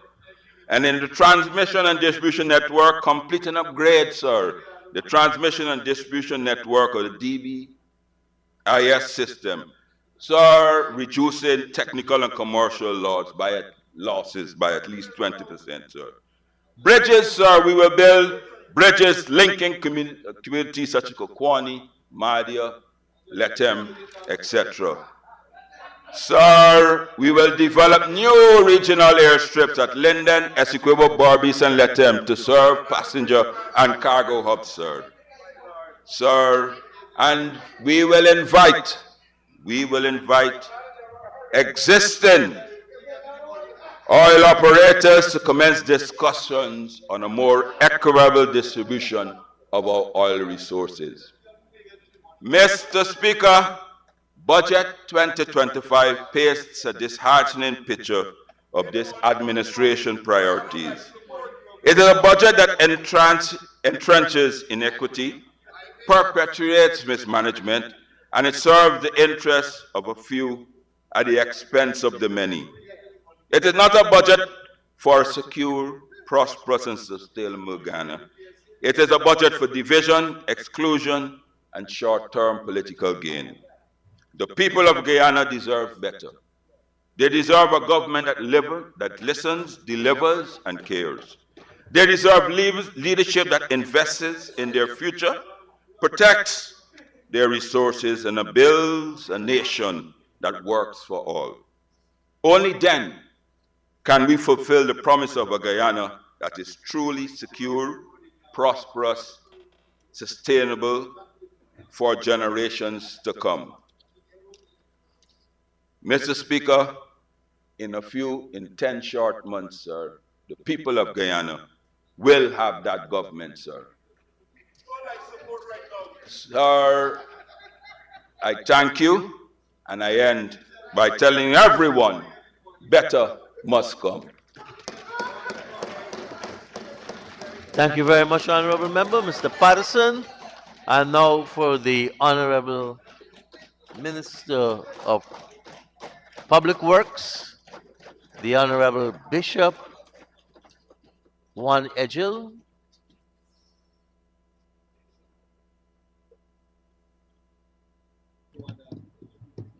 Thank you very much, Mr. Speaker. Mr. Speaker, I stand here today, I think with the passing of time, a little wiser than I have been. And in that approach, I chose to do a lot more listening. And in my listening, I must admit that I'm extremely disappointed that the persons who would like to offer themselves as an alternative government, or the next government as they're purporting, have been vacuous, incoherent, sometimes even laughable in what they are presenting. Go ahead, Patterson. Your normal trend, go ahead. Mr. Speaker, I will address a number of matters that have been raised. And I would like to thank the Honorable Member David Patterson for admiring the successes of the PPPC over the last 4 years. He is admiring it, but he's admiring it awkwardly. I want to address a couple of comments that were made. Yesterday, both the Honorable Member Figuera and Devin Sears out of Linden spoke and asked that specific things be done for Linden, and in some instances misrepresented the truth.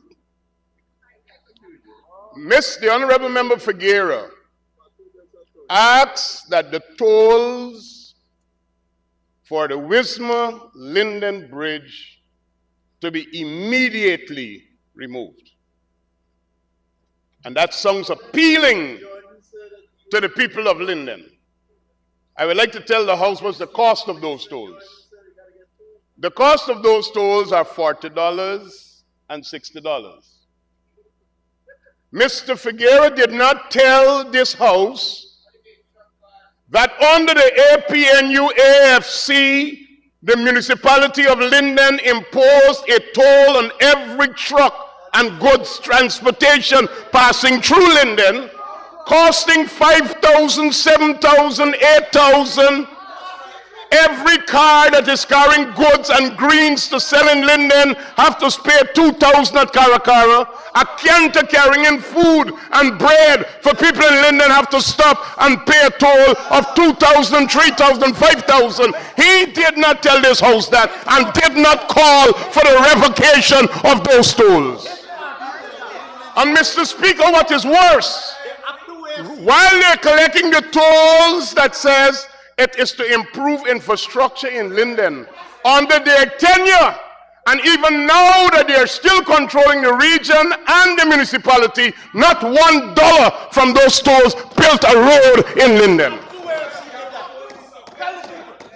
So, what are we doing here? Mr. Speaker, the Honorable Member, Mr. Devin Sears, stood up and said that the people in Kokwani want to know when the road's going to finish. Well, he's alien. He's definitely alien. He has not been there in a long time.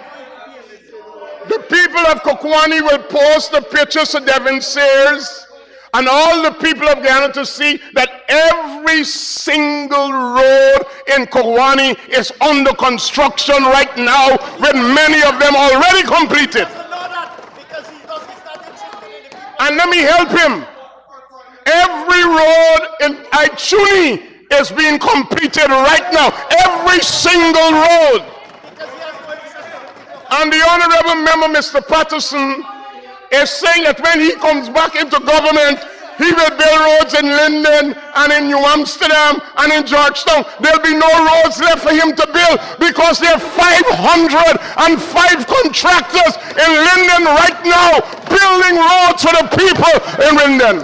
42 contractors in Aichuni building the roads in Aichuni, and more than 100 contractors in New Amsterdam building the roads in New Amsterdam. Not to do is being done.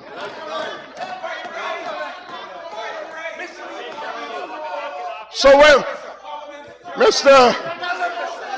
Speaker, I did tell you it's laughable.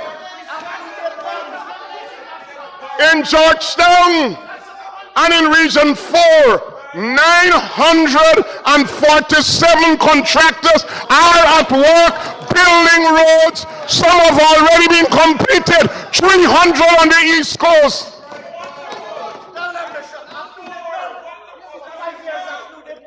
So let me come now to Mr. Doolittle, who definitely, while he was at the Ministry of Public Infrastructure, suffered from inertia. Mr. Doolittle.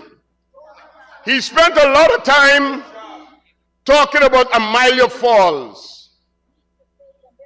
and how the IDB did not agree with Amila Falls. But Mr.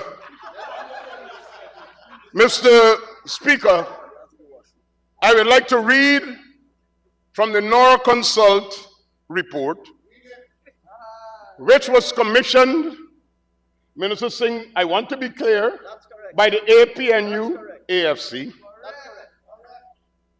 Here, the section that says 9.2, reasons for retaining Amila Falls.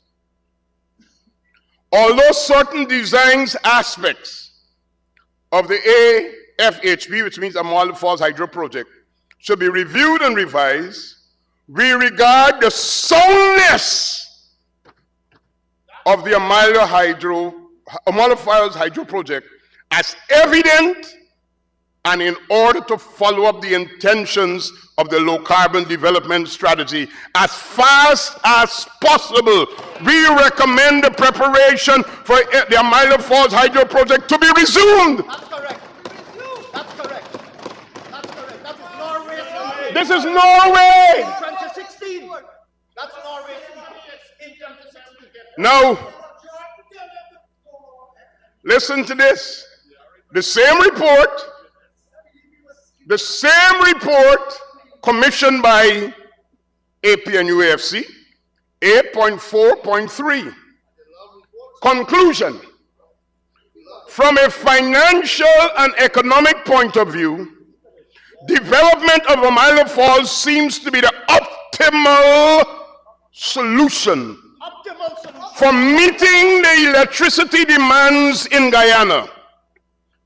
The project should be financially restructured in order to make it more attractive for GOG and potential investors, since the perceived risk of investing in Guyana are high, mainly due to political and regulatory reasons.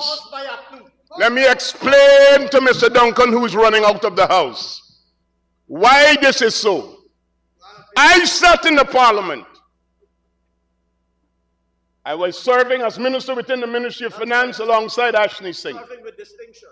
Thank you, sir, with distinction. Because I'm a man of distinction. Serving with distinction, yes. As you continue to do. Blackstone, one of the biggest multinational listed corporations on every stock market, That's correct. Number one, was going to finance the Amila Falls Hydro Project with not 1 cent of taxpayers' money being required. the Blackstone Group, that's correct. $80 million from the 250 we had earned from Norway through the low carbon development strategy would have been put in as equity. And all that was required was the Parliament of Guyana to vote to increase the debt ceiling to give the necessary guarantees to the investor to invest. It was Mr. Patterson and his party that got up in Parliament with his scissors. And let me explain to the Guyanese people, because this is about the people. They knew that if we had gotten Amila Falls Hydro Project and the cost of electricity went down, they saw no chance of ever getting back into government. And it is their same modus operandi they are doing now with the gas to energy project, because they know that once this issue of the cost of electricity is addressed and Guyana takes off, the people will never ever listen again to the APNUAFC. And that's the reality of what we are facing. Mr. Patterson just now said he was listening about what is incomplete. I'm glad you're back, sir. Stand up and correct me if I'm wrong. But didn't you serve as the quantity surveyor to give valuations to some of the people who were in the alignment of the road, where you told them they could get multiplied millions and you were using it for political purposes to block this project? Yes. Deny it! Yes. I stand with testimony. That's correct. Deny it if it is not so. And then you're going to come here to say the project is incomplete. It is incomplete because you were working with other lawyers from the APNU AFC to stir up the people, to sabotage the program. You are against everything that is big, good, and transformational. Your sordid history is that everything that is big, transformational, and will benefit the people of Guyana, you stand in the way of preventing it. But we will not allow it. The people of Guyana will not allow it. The people of Guyana will stand with the PPPC and ensure that Guyana is modernized and transformed. So don't come here and talk about what is incomplete. You know, Mr. Speaker, let me help Mr. Patterson, but by the same time, bringing assurances to the people of Guyana what the $252 billion allocated for the Ministry of Public Works will do for them and how it will better their lives. Because it's not just about the money, it's about the impact on people's lives. It's how we make communities better and how we prosper this country. Right now, all of the bridges from Karasabai in Region 9 all the way through to Parmakatai in Region 8 will be under construction, bringing for the first time a smooth link between Region 9 and Region 8. Budget 2025 provides for that. And let me explain to you why I'm saying this. The cost of a sack of cement in Lethem is $2,800, $2,900 thereabouts. By the time it gets to Parmakatai, it's $14,000. You know what that means? Because of that transportation link that will become more accessible, the cost of development in those communities will be significantly reduced. People will have better homes, there will be better infrastructure, and the livelihoods of people will be improved, and the cost of food will also go down. The cost of living for the people of Region 9 will be reduced just by improving that road link. Mr. Speaker, all the members of the opposition who said they can't support the budget must tell the people of Region 9 and people of Region 8, we don't want you to have those 29 bridges, and we don't want that road to be built. That's what you're saying. Let Mr. Ali Cock, the honorable member, go back and tell the people of Region 9. He voted against a budget that was linking Region 9 and Region 8. Mr. Speaker, as I speak here today, Mr. Patterson will be pleased to note that the bridge across the Bonasika Creek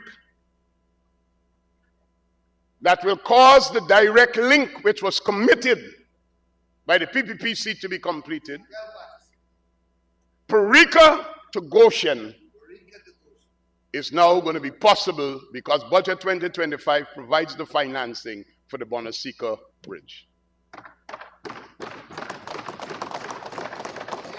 Money is in the 2025 budget to build the Makaura Bridge that will link Region 4 with Region 7 from Sand Hills to Foulmouth, the Makaura Bridge. As a matter of fact, Mr. Speaker, the contract has already been awarded for this bridge.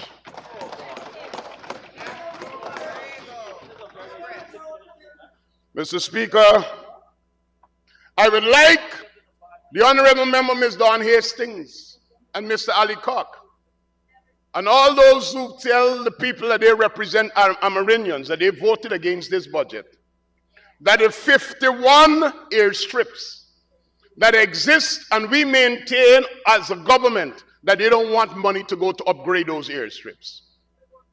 There are 74, but 51 is currently active. And there are about 128 in total. Accessibility to interior locations must be improved. And this budget does that. I would like the honorable member from Region 2, he's not in the house, he's having lunch early, Mr. Sherwin Holder, to tell the people of Region 2 that have 177 contractors currently working in upgrading all of the remaining roads in Region 2, that he's against the budget because he don't want their roads to be built. Where's Mr. Mahai Paul? He says he's from Region 3. He gone to eat. I want him to tell the people of Wakenham and Legwan and Hubu and Parika and the people who live in the West Bank, where the new road is being developed from the Harbor Bridge all the way to Potentia, he's against the budget. I want him to tell the people of Parfait Harmony and Underneeming and all the other villages in there where the Special Projects Unit has already paved 28 kilometers of road, and there are more than 90 contractors in there doing every road in Parfait Harmony and Underneeming and all the roads in there. You're against the budget. Tell the people over there, go on campaign and tell them I'm against the budget when the budget is bringing development for them. I want you, all Miss Nima Flew and Miss Philadelphia, the honorable members, Mr. Roysdale Ford should be coming after me. And I want my special friend, Miss Annette Ferguson, to go in Sophia. Go in Sophia and tell the people I am against the budget. When the people of Sophia are seeing their roads being built. And as a matter of fact, walk on the new road and go and tell them that. I want you to tell the 947 contractors, almost 30% of them women, single women. I want you to tell those women, I'm an advocate for women's rights, those women who are building the roads. And you know something, Mr. Speaker? Some of the women are finishing ahead of the men in some of these projects. Go on the East Bank and tell the people, and all the people on the Linden-Soosdijk Highway, where you used to go and tell them stories about the PPPC hate you. Go now and tell them they have black tanks to the water, they got roads, they got proper school. Man, listen, go and tell them that you don't support the budget. Go and tell them that a new secondary school that Minister Manichan commissioned out there, you don't want it anymore. You don't want teachers there. And Mr. Jordan, he's gone. Okay. Region 5. Go and tell the people in Region 5 that is 700 plus roads from Maikoni all the way into Itika. And let me tell you, I would like Mr. Mahai Paul to continue to tell the people how the PPPC government is discriminating. Yes, we are discriminating in favor of bringing development to people in every region, in every village, in every local authority area. And I don't know who can go to Region 6. Mr. Ramjitan, the honorable member, is my very good friend. He ain't come today. Go and tell the people of Region 6 that you are against the budget. And you don't want the Palmyra to Molson Creek Road to be built.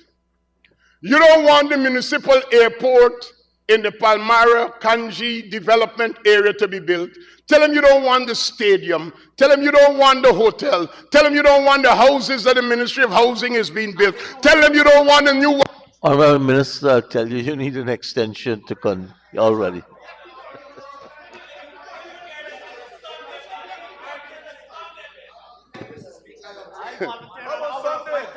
Sorry, Minister, you have 10 minutes on the original time. Okay.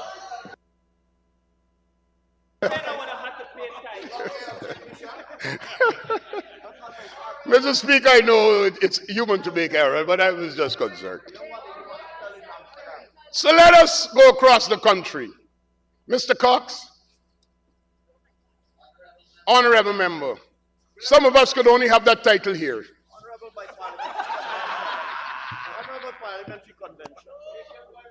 I, your humble servant, have been to Embotero several times, sir.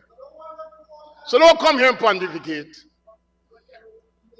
I'm sure Mr. Patterson cannot, the honorable member as Minister of Public Infrastructure, cannot say he has visited every village between Karasabai all the way to Kurubakari. He doesn't even know where Embotero is. I am sure the honorable Minister Annette Ferguson can tell you she's visited every village in Region 9.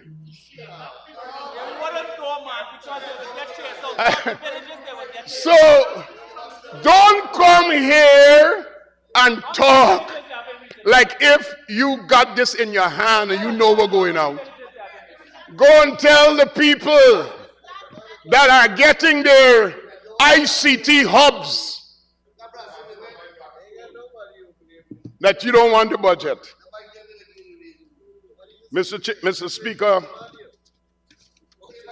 the monies that are allocated in budget 2025 for the Ministry of Public Works will see a significant continuation of what was started in 2020. No one single budget can be a silver bullet and an answer for everything. But if you look at the strategic implementation of the PPPC's economic policy, you would recognize that we are strategic, we are purposeful, and more than anything else, we are focused on pro-poor, pro-people initiatives. And we are doing this in an environment of inclusivity, maximum participation, and in consultation with the people of Guyana. In the history of government, I don't believe we've ever had a government that has been so active in communities, a president that is so active, ministers that are so active, and we don't just listen, we respond. It is at this stage that I would like to express deep gratitude to my colleague and friend of many years, the Honorable Dr. Ashni Kumar Singh and his staff of the Ministry of Finance for the excellent work that they've been doing in not just budgeting, but managing the implementation of the budgets over the years that we have been in government. Congratulations to you, sir, and the Ministry of Finance. And I would ask the Honorable Member, Mr. Patterson, to take a look behind me. The same people that he worked with are the same people I'm working with. It had nothing to do with a lack of competence of the staff. It had nothing to do with the qualifications of the staff. The underperformance of the APNU AFC was as a result of lack of policy direction, lack of vision, and lack of capacity to implement vision. Same team, and let me tell you what they're doing. From 2020 to 2024, 4,000 322 kilometers of roads was constructed. From 2020 to 2024, 150 bridges were rehabilitated while 66 bridges were maintained. And these are not putting back wood bridges. These are putting in concrete bridges. From 2020 to 2024, 25,783 kilometers of sea and river defense structures were constructed, while 328,751 kilometers were maintained. And the honorable member, Mr. Jordan from Region 5, talk about a breach at Danzig that we came in and corrected.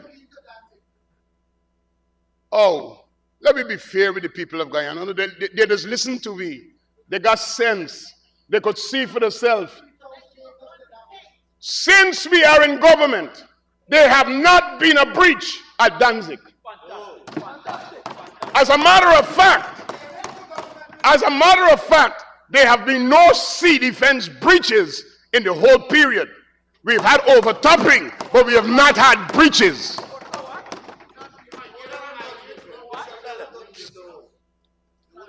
Mr. Speaker, you know, the monies that are being spent on infrastructure came in for a lot of criticisms, as if to say we're spending too much. And then we had this narrative that is being peddled that we have oil money. So we have a budget that is over 1.3 trillion. Or for the people who don't understand those numbers, 1,300 and something billion. 512 billion out of that money is coming from the Natural Resources Fund. So oil money answering everything here? 512 billion. In the Ministry of Public Works alone, is 252 billion. And Mr. Speaker, if you go to your budget book, those of us who know how to analyze it, the capital profile of this budget is about $700 billion. So not even all the oil money that we could get could fund the capital project of this budget. Why are we fooling? Why are we telling people things just like the honorable member, Mr. David Patterson, who gave people valuations that are out of the window so that they could stay on land to obstruct the bridge? Why are we selling people dreams that are not factual? Listen, when you're in public life and you are public officials, we must be mindful that everything we say can be fact-checked. Everything we say, people could go and inspect it and see it for themselves. Why is it that we behave like this? Mr. Speaker, there is an argument that is going on out there that people are tired of the 28 years of the PNC and the 23 years of the PPP, because some people don't like to hear of the sordid record of how this country was damaged when there was no democracy. And our 23, 1992 to 2015, they would like that to be disappeared. Yes, it's true. But let us say that is possible. Yes. Let us examine 2015, 2020, 2020, 2024. Just argument's sake, sir. Just argument's sake. And that's where a lot of my colleagues who are loud, whether in the ring or out the ring, will have to start ducking for cover. Because the young people will say, you're delulu. You're delulu.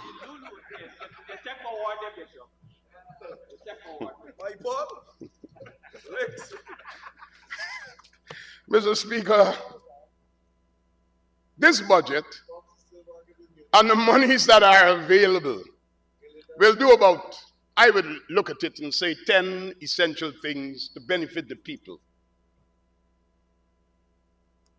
It would improve connectivity in our country. The roads and the bridges, the sea defenses, the airstrips that are being built. Once you improve connectivity, boom, areas develop.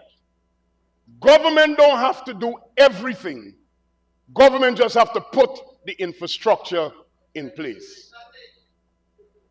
When we bought the MV militia, which was money remaining since from 2014, 2015, that the Honorable Member, Mr. Patterson, sat on for 5 years and did nothing. Including the Ogle to Eccles Bypass Road, 50 million US available from the Indian Exim Bank and did nothing. And you're going to come and tell me but what is behind? We are behind because we are doing something and you are seeking to block it. Honorable Minister, now you need the extension. Yes. Thank you, Mr. Speaker. I'd like to ask the honourable member be given 5 minutes to conclude his statement. Thank you, Minister Teixeira. Honorable Minister, you may continue. Bishop, I'd love to give you another half an hour, but, you know. The people of Region 1 and the people of Region 2 would be proud to hear that Budget 2025 has an allocation for the purpose of purchasing additional vessels, ferry vessels. The MV militia is there. We are now in the dockyard coming out with the MV Kimbia, which will be dedicated for the transportation of cargo. We have the MV Barima, taking it to Region 1. We are about to buy another vessel to put on the Region 1 route, even though we have moved from going twice a month to now several times a month. You heard the Honorable Member, Ms. Juliet Kunja, stand here last night and thank the ministry for what is happening on the Perico-Supanam route, where some days up to 8 trips are being made. The people of Region 2 must know, Budget 2025, monies are in it to purchase another ferry vessel for Region number 2 to fly between Perico and Supanam. The people of Bartica, will tell you that the Bartica stelling that was started under the APNU AFC, where almost 100% of the contract sum was paid to the contract even before work started, under the Honorable Member, Mr. David Patterson. The stelling, the Linkspan Bridge has already been tested, and we're getting it ready for open before the end of March. Bartica is getting their stelling. Mr. Speaker, the Honorable Member, Mr. David Patterson, will be pleased to know that the people of Legwan, despite of all the trouble and the fandangling that took place, the fandangling, the stelling at Legwan is up and running. Mr. Speaker, Budget 2025 also will improve people's lives. We all know the story. I thought it was just the East Bank. But outside of the construction zone on the East Coast, the congestion in the morning on the East Coast is as much. That is why we're putting in the 4 lanes on the railway embankment. That is why we're putting a road from Aubrey Barker that will take you all the way through to Ogle. So when you're coming off the East Coast and you are heading outside of Georgetown, where it's over the river to the airport, you don't have to come into Georgetown, Mr. Honorable Member Figueira. You come down the Ogle 4-lane road, you connect. If you want going south, Aubrey Barker brings you all the way there. You want to get away, you take the Eccles bypass and you go all the way there. I saw on social media a lady who was saying, I'm not necessarily a supporter of the PPPC, but I went out to the country for 4 months. And I come back, me know why there is Red Road you're talking about. Correct. She knows she there. Place change 4 months. This budget will improve the quality of life and access to services. Budget 2025 stands to support Minister Frank and the Ministry of Health so that his doctors and medical professionals could get to locations quicker, faster, and safer so that the people of Guyana could have access to specialists. The roads, the bridges, and the airships that we are building and the new ferry is to help the Minister of Education and her competent staff for the Ministry of Education for more effective delivery of education across the country. Mr. Speaker, one of the big issues that is bothering us, and I know I'm almost out of time, is traffic safety. Budget 2025 has an allocation for about $2 billion for traffic lights. The Honorable Prime Minister is heading a cabinet subcommittee that includes the traffic officers from all across the country discussing traffic safety while we're doing geometric improvement of roads to keep the flow. We're also studying the movement of people. More than 4,000 kilometers of sidewalks are being built to take the pedestrians out of the motorized traffic for safety of people. We're also looking at the issue of the trucks, and in support of the Ministry of Housing and Water, special areas to be developed for parking of trucks outside of the road shoulders and outside of the roadways to encourage commercial development, but at the same time safety of people. So please, honorable members of the opposition, you've had your say, you've done your job of opposing. We have to move now from just the rhetoric and let us look for what is good for Guyana. And because of what is happening in Guyana, continue your politics, but support development. Continue your politics, but support prosperity. Be responsible, be reasonable, and be rational. And let us work together for the development of Guyana. I'm out of time, Mr. Speaker, and I gotta go, but thank you very much, and God bless Guyana. Thank you. Thank you very much, Bishop Edgehill. Honorable members, this is a good time to take this suspension.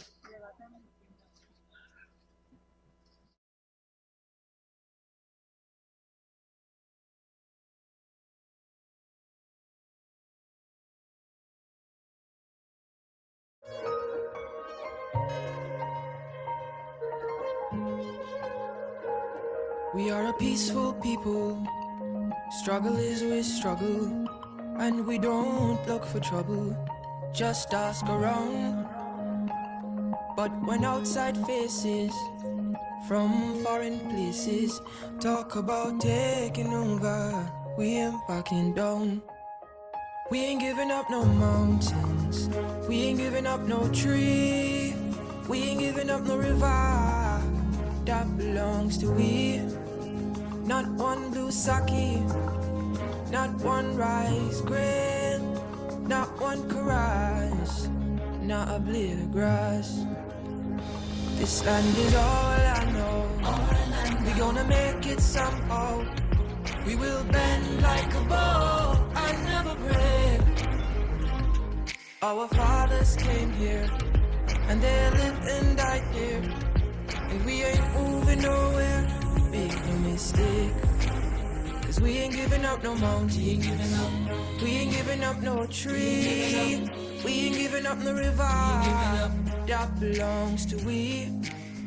Not one blue sake, not one rice grain, not one karage, not a blade of grass. We love the open country of the Rupununi and the Essequibo. Take time on it, though we may criticize it, This is our home, we love it, and we need to keep it. We have that right. So we ain't giving up no mountain. We ain't giving up no dreams. We ain't giving up no river. That belongs to we.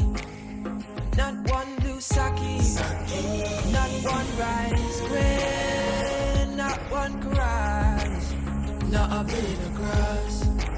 So we ain't giving up no mountains. We ain't giving up no tree. We ain't giving up no river. That belongs to we. Not one blue sake, not one rice grain, not one chorus, not a blade of grass.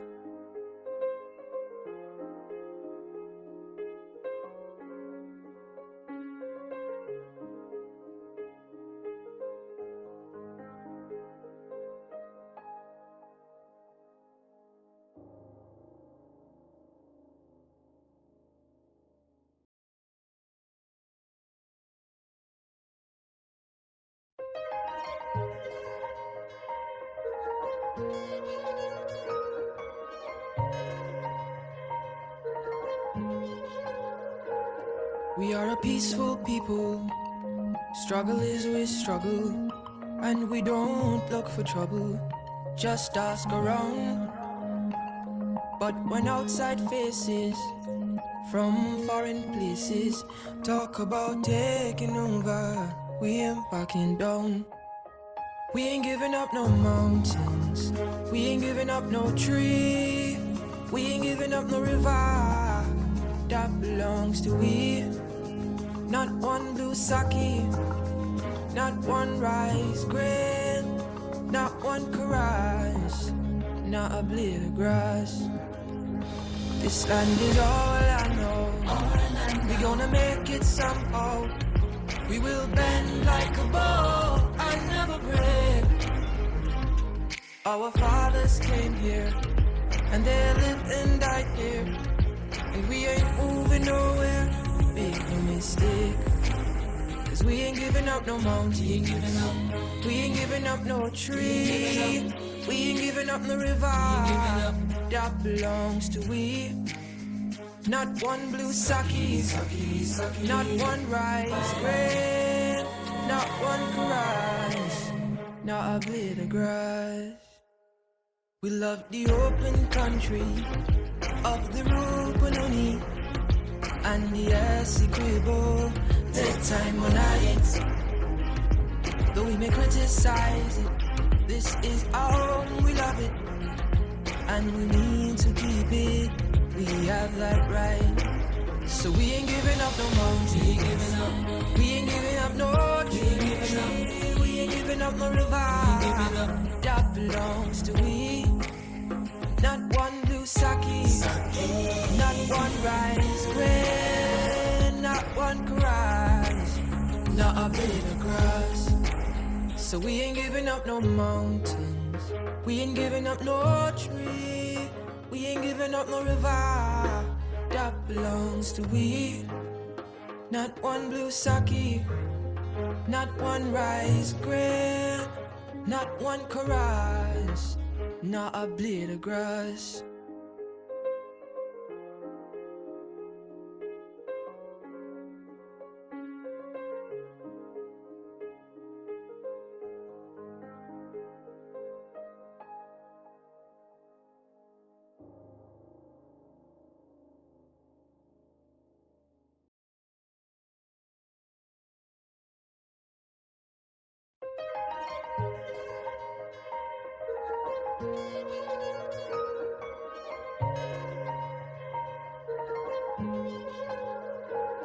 We are a peaceful people.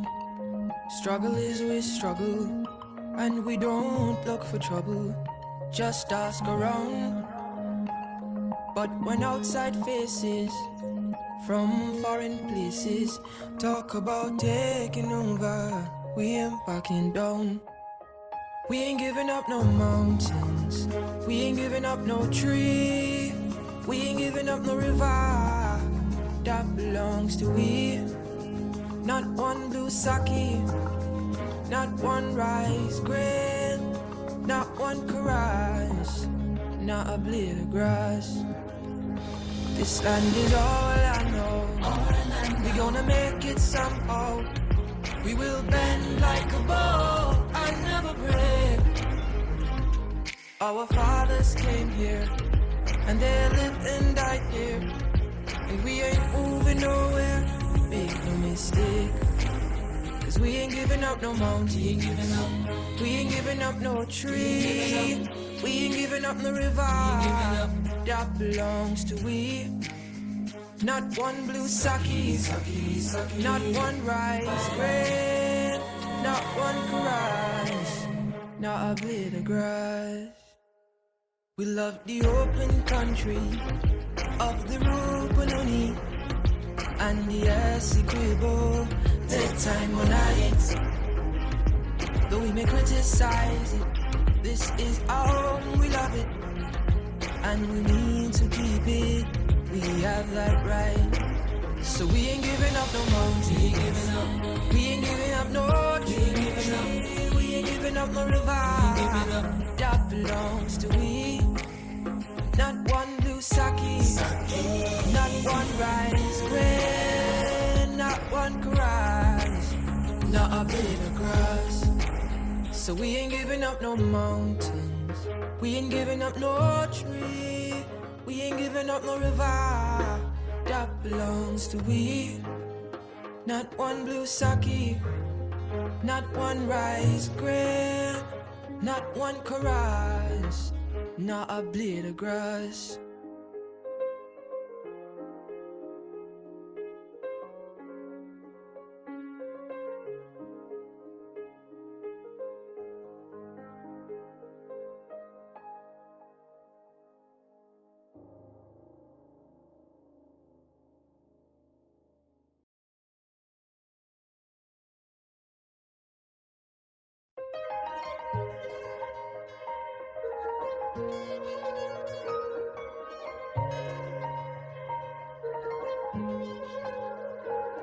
We are a peaceful people.